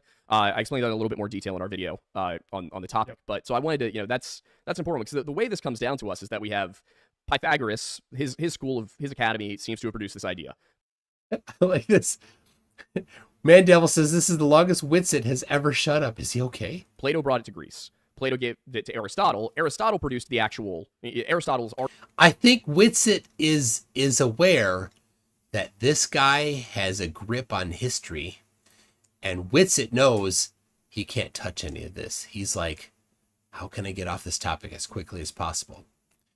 So I'm thinking that's going to be WItsit's next thing is to get the topic changed. Arguably the first quote-unquote scientist in Western history and European history, because he actually sat there and went through the concepts of what science is and how things work. He was wrong about a lot of it. He thought that everything broke down to the term atoms. Oh, yeah. Zoomer says he's not listening, he's reading. And as we talked about before, when he's looking towards his microphone, he's looking at the screen on which the Zoom call is, or whatever video conferencing. When he's looking straight ahead, that's the screen where he might have his communication with people giving him a hand, maybe, or at least the chat from somewhere. Could be. comes from him. He thought everything broke down to one of 4 elements. So it was he wasn't quite there. No, he also believed in the ether as the 5th quintessential Yes, element, he and did. Democritus seems to come up with Adam before that. But I get not to cut you off, but just to point out, like, none of those things do prove it, right? Like, Oh yeah, there's the topic change. this kind of makes my point stronger in that sense, because yes, if those stories are true, what they thought proved the Earth's a globe didn't, right? Like, Eratosthenes doesn't prove the Earth's a globe at all. You can replicate it on a stationary flat Earth with a local sun. You have to prove because that there's a local sun first, though. Well, that's what we actually observe, right? The claim is that No, we don't. what we observe is the illusion of divergent rays. And it is true that perspective can cause that. And we do see that there's some perspective effects, but we observe divergent rays that center onto the sun. The claim is that they're actually parallel. So you would have to prove that, right? I mean, what we see is a local light source. We see it get warmer when the sun's closer to us. We see it get dark as the sun moves away. And No, it's not warmer as the sun is closer to us for flat Earth. If it was, then when you climbed a mountain, it would get hotter. It gets colder. Everest would be the warmest place on Earth. it gets cooler. Like, what we observe is that there's a local light source. And then we talk about, like, it was more of an ontological premise, really. So it was like they thought the sphere was like the perfect shape. And as to whoever came up with it first, who cares, right? Like, Aristotle's who they'll tell you, and supposedly looked out and saw a boat disappear. Well, okay, well, too bad he didn't have a camera or binocular. He would have saw the boat again, right? So his assumption. No. It's still this weird flat Earth myth that once something has gone over the horizon, it can be brought back with the P1000. It's never been done. They all have this same weird myth. They can never show it. Not one of them has ever brought the video where it's like, here, look, all you can see is the top of the ship. And now zoom, zoom, zoom, there's the hull of the ship. That never happens. Nobody can show that. So they straw man. This is what they do. Let's be clear. The claim of the globe, the claim of Aristotle was ships are partially obstructed. And you can see them. And you can, if it's a tall ship, you can see that. If it's a little boat, you can't. It's too small. It's too far away before a lot of the time before it is blocked by the horizon. But in the time of Aristotle, they had ships with sails, and those sails had a strong contrast to the sky at times. So as they're going away, you could see, oh well, there's the hull is gone, and all it goes sail, water. That's all we see, sail, water, right next to each other. And that, then they get farther away and it's less sail and water, and then less sail and water. And you can see that with your bare eyes and when you're standing at the ocean. In the videos I've shown, I found a what looks like a fishing boat. It's not even a big boat. You can see it with your eyes. You can see it with the P1000 zoomed all the way out. You can still see it. It's small, but you can still see it. And it's blocked. All you see is the cabin and the superstructure. And the zoom didn't change it at all. So they straw man the whole thing. The claim isn't too small to see. The claim is blocked by the horizon partially. And that partialness changes with how far away it is.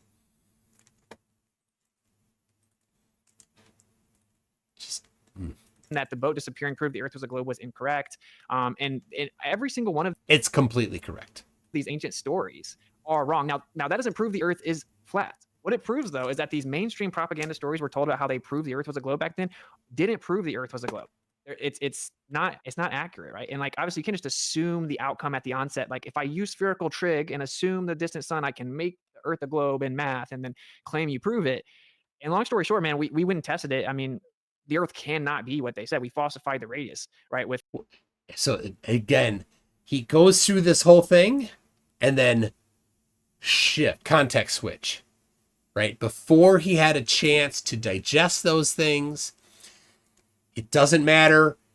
Don't get a chance to digest them. Here's the new topic. I'm going to blast it to the new one, shotgun. So he talked about Eratosthenes and claimed that flat Earth can do it. Didn't provide anything, and I know he can't. There's no math that they can show that works. with long distance observations and microwaves and radio waves, and physical tests have shown the Earth's not curving at that rate. So I mean, that's the real crux of the issue. Is, I mean, would you agree? Have you ever? I don't know if you've ever thought of this, but like, it boils down to, if you wanted to be very very efficient, you would go straight to the R value, the radius value of the Earth. If the R value is wrong, right, everything else is wrong. No, it just means your measurement is garbage. Because everything uses it, right? We use it for everything. The distance of the sun, the moon, and gravity, and everything. When you use it to calculate curvature, when you're looking out over a distance, it works. It's right every time. It's not. Yeah, it is. It is. It's right every time when you don't strawman the globe. The WItSit's about to strawman the globe. It is. As long as you account for atmospheric refraction, it's right every single time. So this is what I'm saying. So think of what you just said. So you said it's right. Well, let's just listen to WItSit. Refraction, which we immediately and adamantly claim is always present because there's temperature fluctuation and atmospheric conditions that are consistently affecting what you perceive. Yeah, you can't leave that off, Austin. Right every single time, as long as you account for atmospheric refraction. Yeah, you got to account for it. Refraction always happens. That's why it's important. Well, atmospheric refraction is basically a bar that you can move wherever it goes. So No, it's not. There's measurements of it and conditions that are common. It's not. Why would you say something like this? Well, if you can't adequately account for refraction, you can't make a claim about the apparent location. Now, can you, Randy? If you don't think it's possible to account for refraction. Why would you say that if you don't think it's possible? Austin, of course it's possible. You could measure the conditions so that you have an idea of the expected refraction. That's not very common by flat earthers. I've seen it done twice and it didn't work out for them. Or you can look, if lacking that, you can look at similar conditions. And what similar conditions? Late in the day, if it's been sunny over water, lots of refraction. Early in the day, when it's overcast, not much refraction. So if you want to be honest and do a good test, choose a day that's overcast and do it early in the day. And then what's the refraction? Well, you should measure it, but if you don't measure it, then you know it's low. And if it's in the afternoon on a sunny day, you know it's high and your error bars are very large. Error bars, something flat earthers don't get. So Well, basically, depending on discrete variables, in any given situation, you can take the weather conditions that day and you can calculate what the atmospheric refraction should be. And my point is that when you do that, the measurement works every time. You have to People think deliberately that. not do that. No, It does. It does work every time. And Austin's about to reject that. And he doesn't have any actual examples where they've accounted for refraction. we proved it. people think that. We did it in our No, no, video. no. We proved it. You went and measured certain variables, plugged it into a refraction equation, and were able to predict where you're going to see something in the distance? Because I've been asking for someone to do that for 5 years. So we actually didn't even need to go to those lengths because what we found is that every single time you look at something, it works out within enough of a margin that you don't need to run the calculation. For example, when we looked at the islands in the not the Adriatic, Mediterranean? the Mediterranean, but I forget what the exact west coast of Italy is called. But you look at the islands between Corsica and Italy, and they end up showing within a matter of 100 meters in either direction, they end up showing what you should expect to see at that distance. We copied it. We looked at it with Philadelphia. We looked at it with Manhattan. We looked at it with Chicago. In every single instance, it matched what the equation said it should be. So that's why I take issue with because that. I've done hundreds of observations, brother. And Oh, I've done hundreds. So never mind what he just brought up. Now, he didn't actually cite them specifically. Maybe he talked about a video that he'd previously done. Maybe they did it, cover it in more detail there. But now Austin's going to, instead of addressing what he just brought up, context switch to something else. I've done, what did he say? I've done hundreds myself, brother. Here. Or did he say we? Single instance, it matched what the equation said it should be. So that's yeah, why I take issue with because that. I've done hundreds of observations, brother, and that's not what happens. I've seen things that should be 2-3 miles below the curve of the Earth. Well, 2-3 miles below the curve of the Earth. I think he's talking about Canigoo, where they didn't do the math right. They never do math right. They can't do math. They suck at math. so And you can say atmospheric refraction. Yeah, it's called terrestrial refraction. Standard let's- refraction. It's 7/6R, which means No, it's not. 7/6R would never be what you'd use over water. Never use that over water. Unless you've measured, unless you're in the right conditions, that's not what it's going to be. Right? Overcast in the morning, not right skimming across the top of water, that'd be okay. That, you know, but if the path of the light is skimming across the water, even in the morning on an overcast day, 7 or 6 is no good. Your model says that on average, the Earth looks like it's 15 to 20% bigger than. No, only in specific conditions. That 7/6 goes back to Gauss. He was measuring hill to hill, where the light path was not skimming even the surface of the land. It was well away from the land. You need to use the correct conditions. In the actual size of the globe, which is just begging the question, but I've seen it where it needs to be a 280,000 mile radius. And so that's what I mean by you can just move the bar wherever you want, right? So it's not changing the radius. It's part of the formula. So this is again where they're being, because they don't understand math. They see 7/6 times R and like, oh, you're modifying radius. You're not modifying the radius of the Earth. We're not saying that the Earth is actually a different size. We're saying that the conditions, the light will travel a certain amount, and that modifier, that it's the coefficient of refraction, it is part of the equation along with the radius of the Earth for how far you'll see because of the curving of that light. What is that now? That's 64/6R. And like, okay, must be true. Then there's no way to falsify it, right? Well, there is a way to falsify it. You just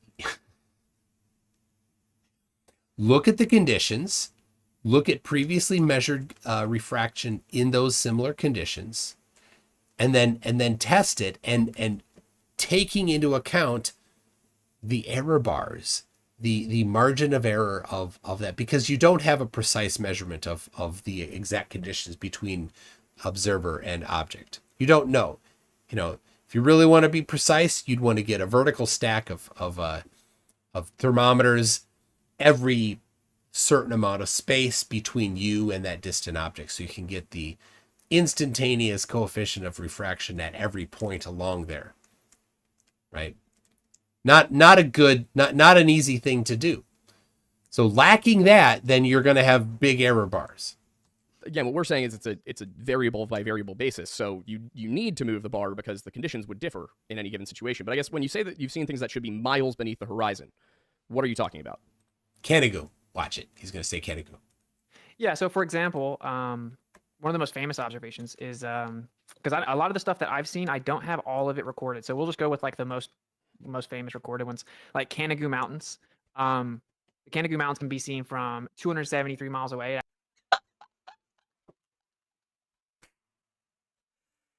Am I the WItsit Whisperer? I have not watched this. It actually broke the world record photo 255 miles away with a silhouette, whatever, 153. Now it's always based on how high you are, right? That's how.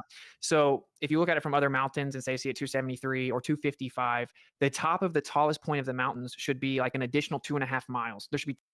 So, all right, all this. Oh my gosh. All right, so Oli de Hasselier did some really good analysis on that. And I've been talking with him about doing a video on it. And we've gone over the analysis and the predictions of the globe for Canigou, and it's right in there. It's perfectly within the globe. And this whole 2 mile stuff, what they typically do, the most common way that they do it is they take and they just do 8 inches per mile squared, which ignores refraction and doesn't account for the observer height. So that's where they get 2 miles below. But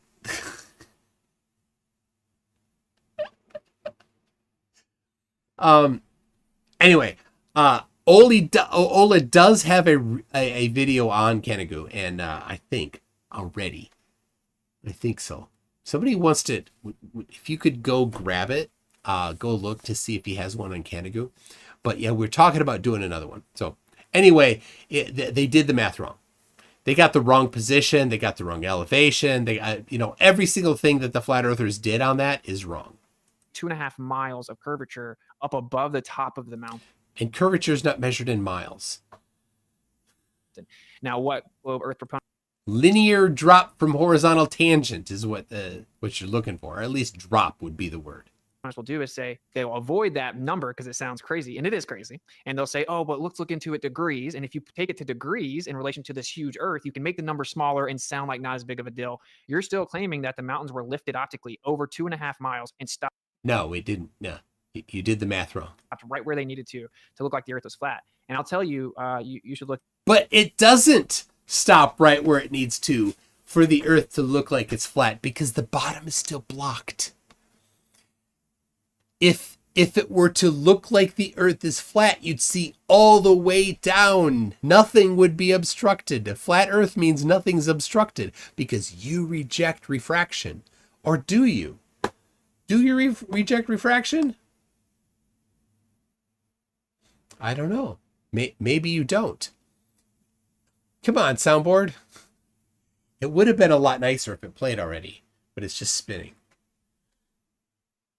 All right, hold on. I'll refresh the page. I don't know. It's not it. The whole page isn't even refreshing. All right. Well, never mind. Yeah. Look into this. There's an observation in Canagoo, and it happens 2 times a year, right? In February and and never in your dissecting of the observation. Now it plays. Good job. When you just throw refraction out entirely, invoking the furthest point away in the image and saying that you don't have to account for refraction and making the baseless assertion it doesn't move it because you showed us some really not very great images where they look to be generally the same is laughable, bro. Laughable, bro. Sun sets. We know that the sun's going to set behind the mountains on those days, right? Because the sun changes throughout the year, right, with its ecliptic path.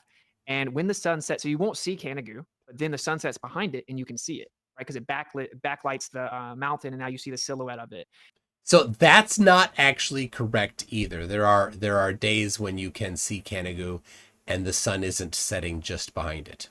And you can see these mountains predictably on these very exact days that the sun's going to set behind it, and it's should be miles below Earth curvature. So and you have to claim is that it's refraction that we can coincidentally predict, and it's a silhouette, which is the absence of light. Right? It's an absence of light. We said this is how many miles? So one of the videos is 153 miles from, I think, 1,000 feet up. And then one of them is 255 miles. I just don't remember the observer height for that one off the top of my head. There's also one that's 273. And how? So I pinned Ole's video. Thank you, Stringer News One. How tall is the mountain? I can't remember off the top of my head. What was the name of the mountain again? Canagoo, Canigou, I believe. Okay, so yeah, I mean, and that's pretty crazy to wrap your mind around, right? Yeah, so it has an elevation of 9,136 feet, which means that if I can really quickly do math, because I can't do math, but give me one moment here. 9,136. 9,100. Put the microphone in front of your face. I'll just let you know. I'm not lying with you guys, right? Like I'm letting you know, like the Of course he's lying. The glow model, because I talk to like people that are really invested in defending. They'll just tell you it's refraction, right? They're just gonna say it's this much refraction. So it is. But do you need to? Are you trying to throw out refraction? Are you just throwing out refraction? When you just throw refraction out entirely, invoking the furthest point away in the image and saying that you don't have to account for refraction and making the baseless assertion it doesn't move it because you showed us some really not very great images where they look to be generally the same is laughable, bro. Yeah. It's about 430 feet of refraction from the top of the mountain to where it should be visible. It's not 2 miles. Wait, for which one? For the closer number you gave us, the 153 miles at 1,000 feet. You should be able to see anything that is over 8,700 feet tall. Okay. And Mount Canagoo is over 8,700 feet tall. 2.5 miles number is certainly going to come with like the 255 value, right? Okay. Guy just used your numbers, WItsit. Okay. 2.5 miles above the top of the mountain specifically. That is, yeah. What elevation was that? I don't remember. I don't remember them. I don't remember the elevation. I have all this information, right? With the, it wasn't. I don't even know flat Earth. Well, grab it. Bring it up. That did it. I talked to him though, but it doesn't matter exactly what the values are, right? My point is very simple. Even the globe Earth proponents agree that, for example, even the one that's closer, Okay, the mountain shouldn't be observed. No, the mountain And should like- have. No, even the globe earthers agree the mountain should be observed. Stop lying, Witsit. No, the mountain should have 430 feet of observable peak. Okay, but you shouldn't see all the mountains. Okay. You should You don't see all the mountain, liar. see all the Shouldn't mountains see that are. I mean, you should see what's in front of it, like what's closer to you. You have shouldn't be able to invoke see. You refraction. shouldn't be able to see the very base of the mountain. No, not at all. But you should be able to see the top 430 feet. So that's why I'm trying to find this. How tall? And you said the mountain was 9,000 feet. So It's- 400 out of 9,000 is you barely see the tip at all. Now I'm actually That's throwing with the no numbers out there off the refraction. top. I'm throwing the numbers out there at the top of my head, right? Because I'm just letting you know with the observation, all the globe earth proponents ran the math. They let me know. I don't think that all the globers did run the math. And I don't think all the globers let you know. I think that you probably just ignored the numbers that you didn't like. Right? So this is the video from Ola de Hasselaar. So it's a 15-minute video. I'm not going to go through all of it right now. Let me see if I can jump to where. So he actually talked to the people that have taken photographs there. You know, he did the actual research. Let's see. Found the location. Did the use the actual peak finder to get the topography that you'd see. And there you go. So let's see. Is he doing? She's showing an animation. This is a great video. Model fails the most, or in opposite words, which description of our planet fits reality the best? Udeuschel allows you to move from a flat Earth to This is fantastic. So they have this thing that simulates what you should see at different things. So you can actually predict. You can show the prediction for flat Earth. You can show for globe with zero refraction, and you can show for globe with a reasonable amount of refraction. to a globe using 100 steps. Here I downloaded all the 101 steps ranging from RC1 to RC0 with increments of 0.01. RC stands for refraction coefficient, and what it does is it curves mean sea level from a flat surface to a globe with eventually a radius of 6,371 kilometers. It uses the term refraction coefficient because that's one way of describing the amount of refraction on a globe. But as you just saw, it doesn't mean that the Earth needs to be a globe to work. We can perfectly use it for a flat Earth prediction too. If the Earth is a globe, but light bends at the same rate as the Earth, so the famous 8 inches, the Earth will appear perfectly flat. That is where the 1 comes from. It compares the bending of the light with 8 inches per mile squared. That's a great diagram there. You see that? On the bottom right, it's showing where the light is curving at the same rate as the curve of the Earth on the bottom right, and then the view you would have on the left. You can't tell when you look down at what refraction is doing. On the other hand, if the Earth is flat but light bends up by 8 inches per mile squared, it will appear as a globe. If an observation done in reality leans more to an airless flat Earth, it means that the globe needs a lot of downwards refraction. But if the observation looks more like an airless globe, flat Earth needs more refraction, and upwards. So what is it? Does the observation fit the globe or a flat Earth better? Let's compare our observation with these 101 predictions ranging from a globe to a flat Earth and see which fits best. Note that RC0, an airless globe, does indeed hide the entirety of the Pyrenees behind the horizon, as predicted by Jaren.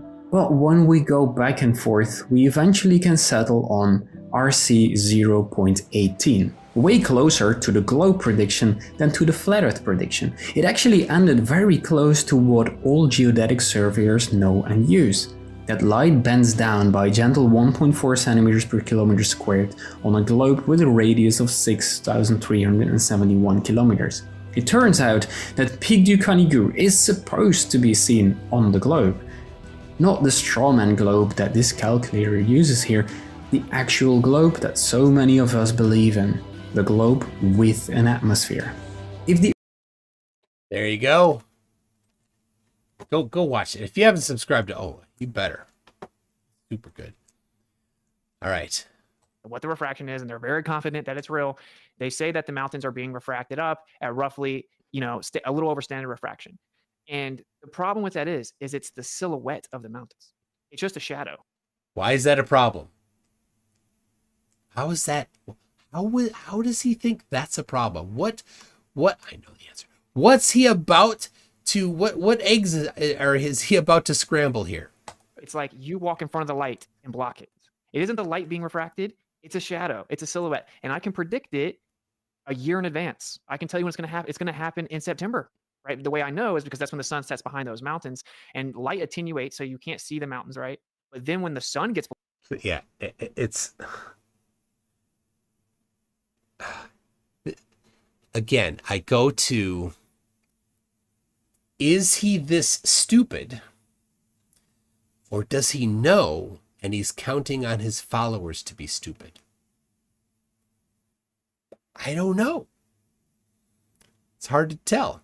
He's great at deceiving people. These layers that he's putting on this deception cake that he's building is all... He's done it before. He's right. That's how I knew he was going to say Canagoo, because I've seen him do it before. So... below it. That's way brighter light. Now you can see it through the mountain, through the air, and you can see the mountains predictably, and coincidentally refraction is just always going to match our predictions. The question... The conditions when you're not skimming the surface of the water don't vary dramatically as much as when you're skimming the surface of the water. So the garbage black swan is right at, they put the camera right down just above the water, maximum refraction. And it was on a sunny day in the afternoon, maximum refraction. Everything they do, they maximize refraction, and then they pretend it didn't happen. They pretend there's none at all.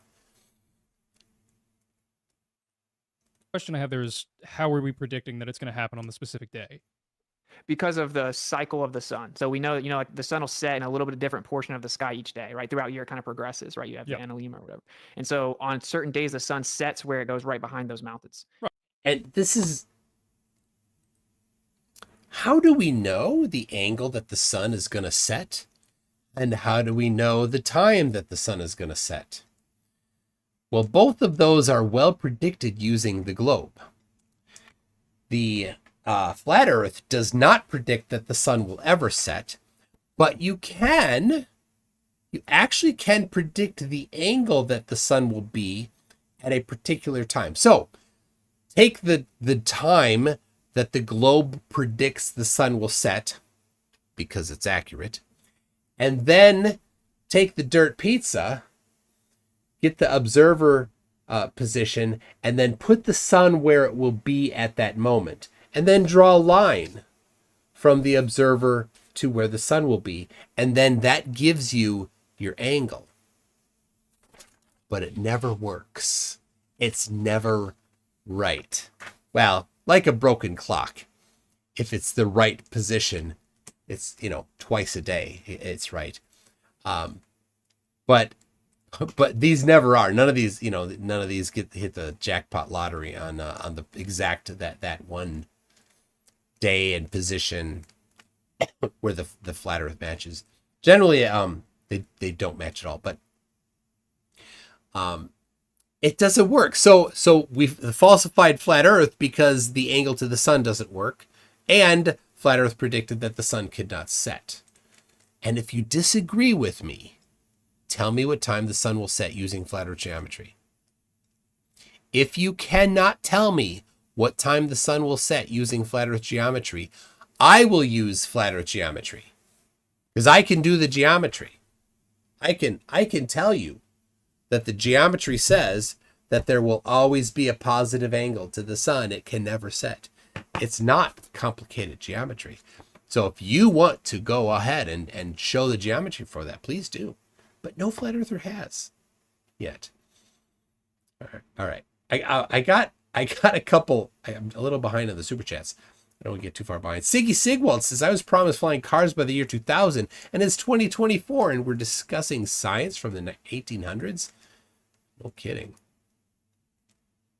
I solder 74. Was I saying I soldier? I solder 74 says parsecs and para. Yeah, I was talking about astronomy things. Siggy Sigwald says, what do you mean it can't be both?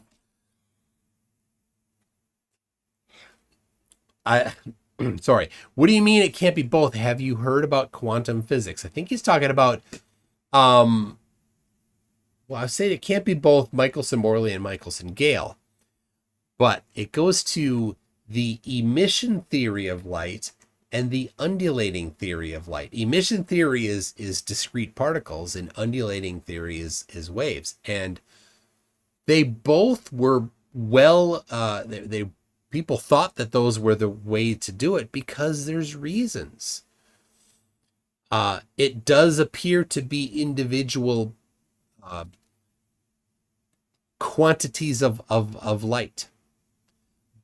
But if it's emission theory, if it's in individual particles, it doesn't explain diffraction, and it doesn't explain interference patterns. So the undulating theory explains those. But the undulating theory doesn't explain discrete quantities of light. So that's where quantum came. That like, oh, well, all these experiments say that it's both of those behaviors at the same time. Okay. That's where the evidence led. Let's follow the evidence. iSolder74 says he lies so much. Indeed. Junior Pence says he's talking about his lack of he's talking about the lack of educated educators. Well, yeah. Well, I think was Aiden talking about that? Lore Lodge? Could be. iSolder74 says, so Riley. I don't know. All right. I'm at, let's see, I'm at 56 minutes into this video, of a 3.5 hour video. I'll get up to an hour, and then after that, find a breaking spot. Right. From a viewing angle of another mountain across the water. Got it. And people travel all around the world to see it, right? It's very beautiful. Yeah. But my point is, like, if it's refraction, that's very convenient, right? Like the refractive conditions of that day just so happen to consistently make the Earth look like it's flat. The refractive conditions don't vary that much because you're not at super low elevation, Austin. It's mostly consistent. Predictably in advance, you know. Sure, but from what he was just saying, it's not refraction. Well, it is. Refraction is necessary, and it happens, right? Well, I mean, do you think that it happens, Austin? Refraction always happens. That's why it's important. There you go. Yeah, it's important. But based off the math he just did, yeah, for the shorter number you gave me, the 155 mile, it should be visible even without the refraction. 430 feet of it. Refraction would add to that, of course. So I think so remember, Austin pulled these numbers from his head. Not faulting Austin for having the numbers be wrong, if he's just going from memory. And Aiden put in the numbers that Austin quoted. So, but I'll reference you to Ola, because Ola, the comment is pinned. It's right here. There it is. That one. You see that one? That one there. Go click on it, and then click subscribe, and then comment and say, I'm here because Stringer News 1 pasted this in MC Toon Live's chat. Something like that. Let Olin know. I love that guy. He's so good. Where was it going? I don't know. Oh yeah. WItsit, came up with the numbers incorrectly. So, refraction is needed, but refraction happens. But the top of the mountain should absolutely be visible. You can see way more than just the top of the mountain. Well, I need to know what the picture is. Like, I didn't know what to look for. Yeah, like I said, I'll send them all to you. They're actually videos. Yeah, A lot of them if are you even could videos. give the location and the date and the time of when the videos were taken, because then we can get the atmospheric conditions of it, we should be able to calculate the amount of.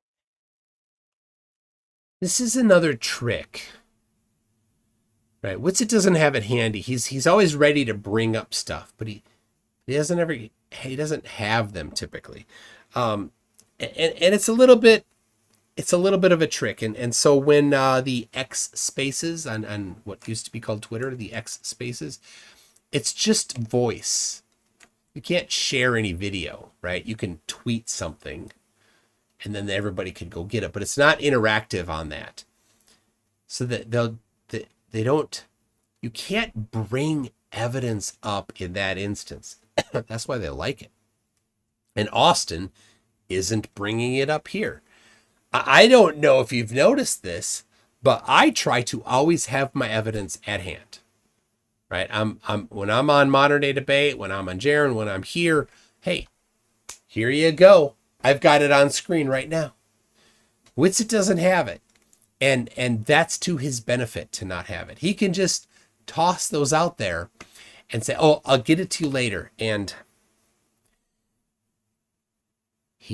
it's part of his plan, I think. Maybe it's not. Maybe it's subconscious. But he wants to sway people. He wants to fool people into his cult. And if he just tosses out the stuff, is like, I'll get it to you later, it's so that he can trick people into his cult. It works. Maybe. Probably. Rather than actually having the data right there so that the other person could analyze it.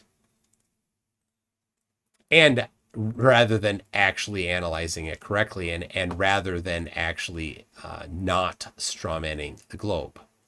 A refraction that would be existing in that, portion. Yeah, let me of see if space. actually my Telegram can help me out here. That'd be great. Okay, let's see. The actual numbers. So. Let me see if my... So he's probably watching the Telegram chat. Well, yeah, and like I'm not trying to pull a fast one on you guys. I'm just saying, No, I know. like No, you're good.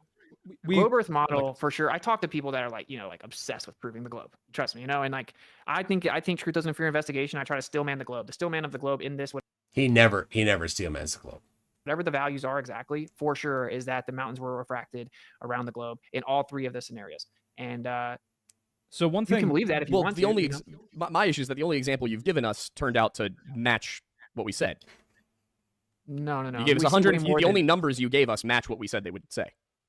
You're saying that you'd still see 400 feet of the curve, 430 and I'm just spitballing the numbers. Like imagine adding like 15 more miles. Well, I'm just kind of guessing. So let's go back to this. Right here. Look at that silhouette there on the right.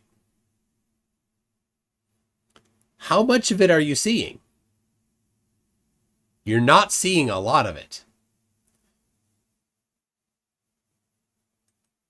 So look there. Look at that. Look at that little line that's drawn. I don't know if you can see it. On the left side, there's a line drawn that's showing where the horizon is on the right. They added that there on the left. So if that's a 9,000, again, we don't know if those the numbers aren't precise. We know, but how many feet of that mountain are you seeing? If that's a 9,000 foot mountain, well, you're not seeing 8,000 feet of it. See it's just. If you're here last night, it's just the tip. You are seeing, is it 7,000? No, it's less than that. Is it 6,000? No, it's less than that. You're not seeing much of that. That's a rather small amount of the top of the mountain that you're seeing there.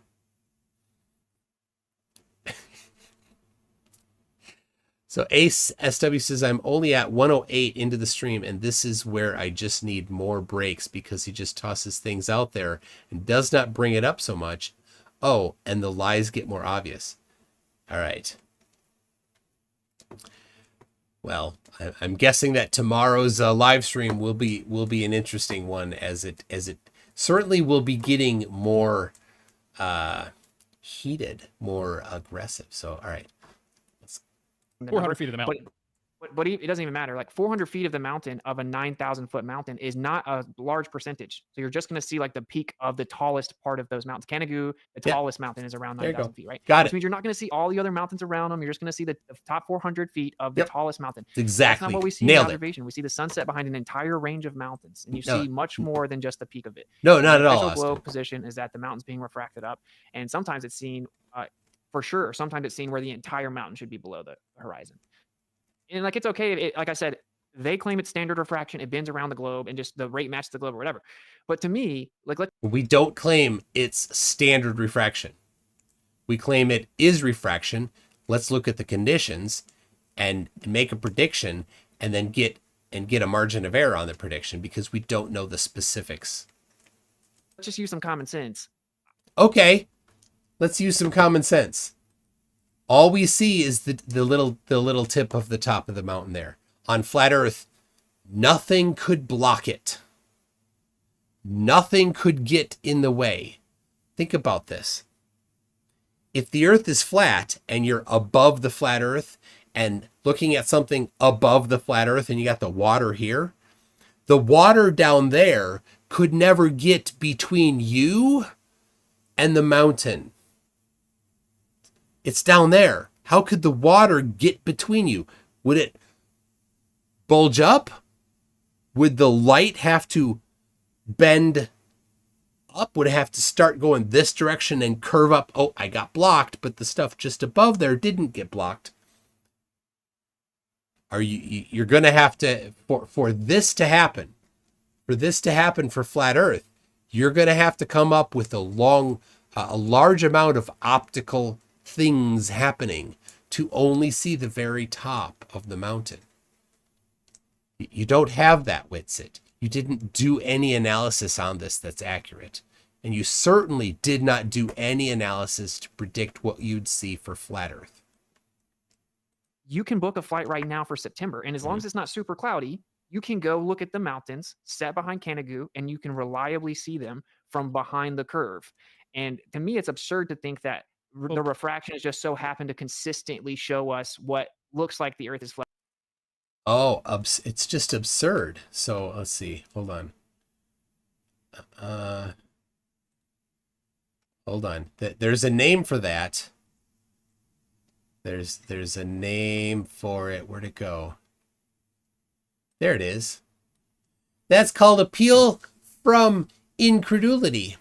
Now, if you'll see there, it starts with he. Austin missed the T when he copy-pasted from effectivology.com.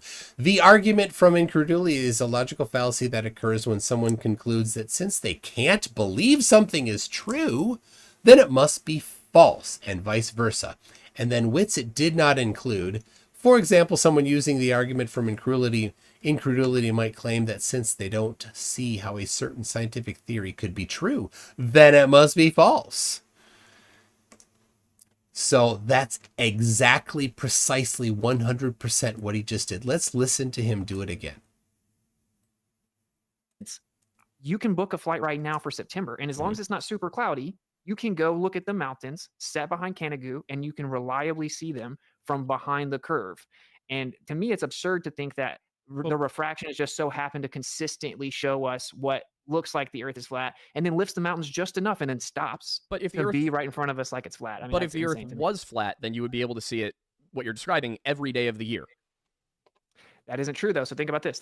So even in the globe model, right? So if we think about it from a globe paradigm, you can't see the mountains until the sun sets behind them, right? So Wrong. You can actually see the mountains before that. Wait, what? You can't see the mountains on those. Typically on these days, you can't even see the mountains until Okay. the sun gets behind them. Because when the sun creates the silhouette, you can see the mountains, but before that, you can't even see them. The reason is because light gets absorbed into the air, to the atmosphere, right? So like it's called attenuation. So it's just kind of like how if it's foggy, you can't see as far as if it isn't, right? So the light's going to get absorbed into the medium, and it doesn't make it to where you can see the mountains. It's not resolvable information anymore. The sun is so bright, though, right? So when the sun gets behind it, it adds all this new information, like way brighter light, and it can make it through the attenuation of the atmos. And whether it's globe or flat, The attenuation of the atmosphere. Dingleberry. both explanations are the same there. Because like obviously, if we can't see on the globe until the sun gets behind it, the same thing is happening, right? Well, Like that the light's being attenuated. just really quickly, that confuses me because as the sun reaches lower in the horizon, it has to go through more atmosphere, which would then cause more attenuation. And so, I mean, I understand what you're saying here. To me, it sounds less like the light would get more intense because that's not what would happen. It sounds more like because of the absence of the light behind the shadow of the mountain, it's a lot more visible because you're dealing with sunlight and attenuation versus no sunlight at all. It makes it easier to see it because of that. But I don't understand how it would be the opposite scenario, considering, on either model, as the sun is dipping towards the horizon, there is more atmosphere that it has to go through. Yeah, that's a good point. You have to think about it, though, right? So the light is actually when we just look out and we see the mountains, the light is reflecting off. The sun's coming to the mountains, then reflecting to us, right? No. What? That's not reflecting. That's a silhouette. So by the time it reflects and gets like diffused reflections off the mountains, it comes to us, it's decreased in like magnitude a lot, right? Like the strength of the light has gotten a lot less by coming down. The sunlight's coming down, reflecting off the mountain and then back to us so we can see it. In this scenario, the sun is in our direct line of sight behind the mountain. So we're seeing the actual source of light as opposed to the reflection of the light. So it's way. Oh, all right. So all right.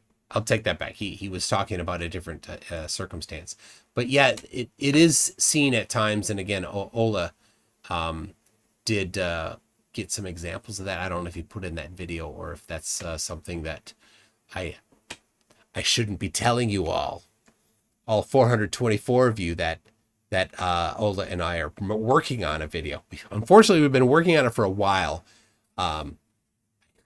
There's so many videos I want to work on. If I could just get them all done, there'd be so many done.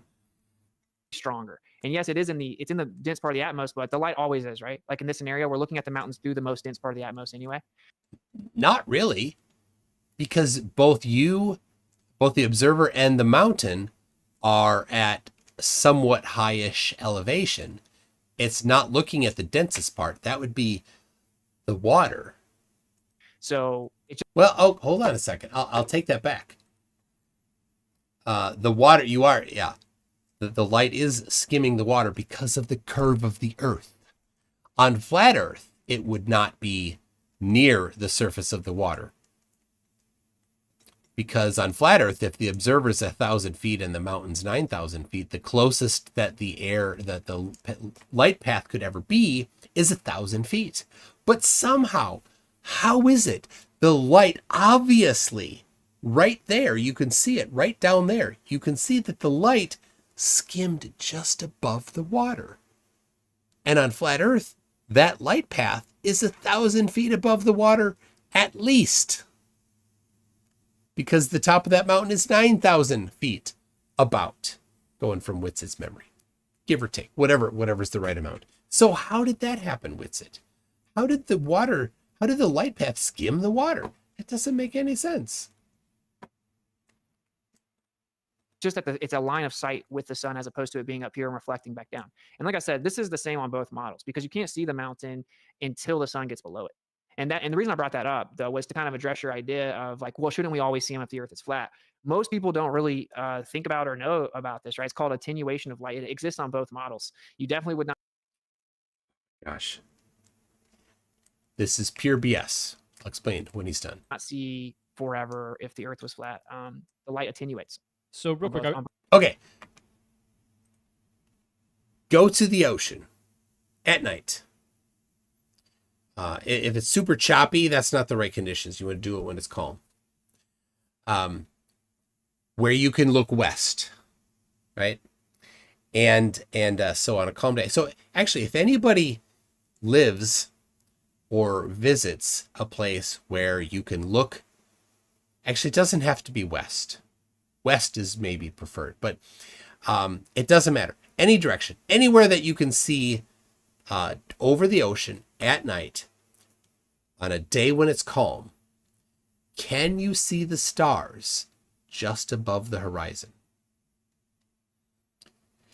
Wherever you can see the stars immediately above the horizon over the ocean, it's not attenuating enough to block the very dim stars. I would love to get some photos or even a time lapse of stars immediately above the horizon. If anybody's able to do that, I would love to see that. The point is that the sun is super bright and stars are dim. And the during the daytime, when the sunlight is hitting the mountain, if you can't see the mountain, well, during the daytime, the amount of light coming from the mountain is a lot more than the amount of light coming from a star. And if you're at the ocean, you're definitely in the thickest part of the atmosphere, or Atmos flat. And if you can see the stars, then the attenuation argument is gone. You got nothing. All right. All right. Icy Spin says, I was an hour late, so was 2xing to catch up. Witsit is already talks at 2x, plus you're playing him at 1.5x. So 2 times 2 times 1.5 equals brain overload. I'm good. That's awesome. Eclipse Chris says, for £5, hey, it must be morning there in England land. Well, it may be Scotland land, Ireland land, or Wales land as well. Did I miss any? Could you be on the Guernsey Islands? Guernsey Islands, I think, part of England land. Anyway, says, I love that for this observation of the mountains means the sun has to be the height of the mountain or lower to be behind them. Witsit is an idiot sit. Yeah, none of this geometry works. It's all magic. Everything that in order for this to work, he has to invoke magic. Right? Why, if the angle to the sun of flat Earth predicts this, it was seen somewhere else? Magic. Why, if the sun is some large distance above the surface of the Earth, why does it appear to be blocked by the horizon? Magic. How could it be that the sun is lower than the 9,000 foot mountains? Magic. Everything is magic to explain it. Everything. And so if he ever talks about Occam's razor, well, you don't even have the first explanation for it. There's no plausible mechanism for any of these things. iSolder74 says, we see some of it. We see all.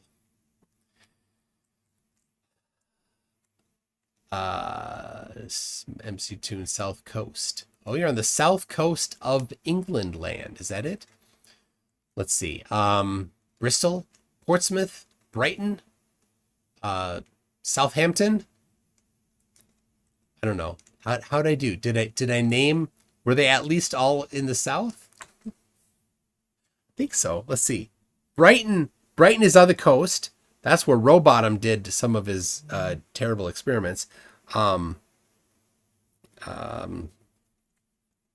Southampton, the name is in has the hint. Southampton.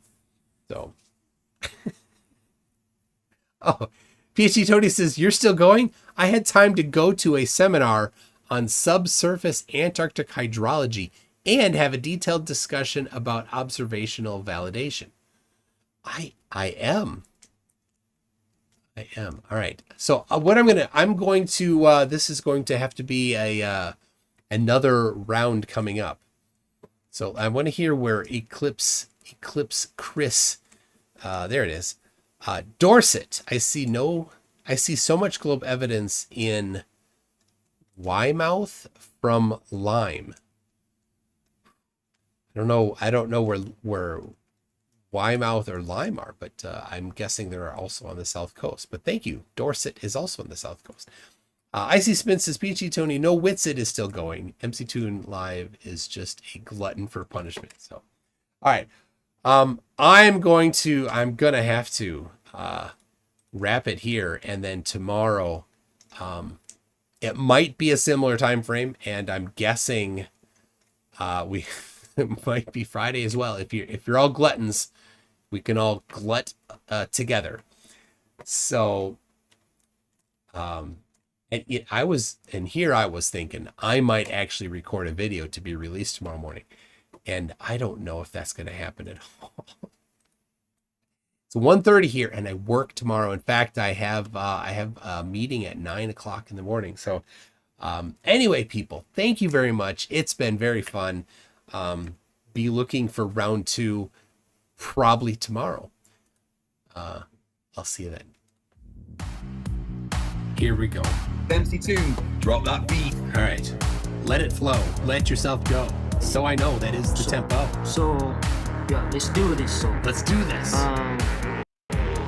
Yo, it's MC2, the debunking tycoon. I shatter flat earthers, make them face the moon. Your attempts are decent, but they'll swoon in the face of my logic like a deflated balloon. Oh, MC2, the one soon cartoons. On your real say, send it first to their views. Your theories are like old brooms, sweeping ignorance or just spreading the views. FDFB stands for fumbling the facts, evidently. I drop truth bombs so splendidly. Your approach is soft, mine's unrelenting. I bring the science while you're just venting. MC2, the buffoon with silver spoon. I have the pseudoscience, make them change their tune. You're the sidekick, I'm the room. When it comes to debunking, I'm the room.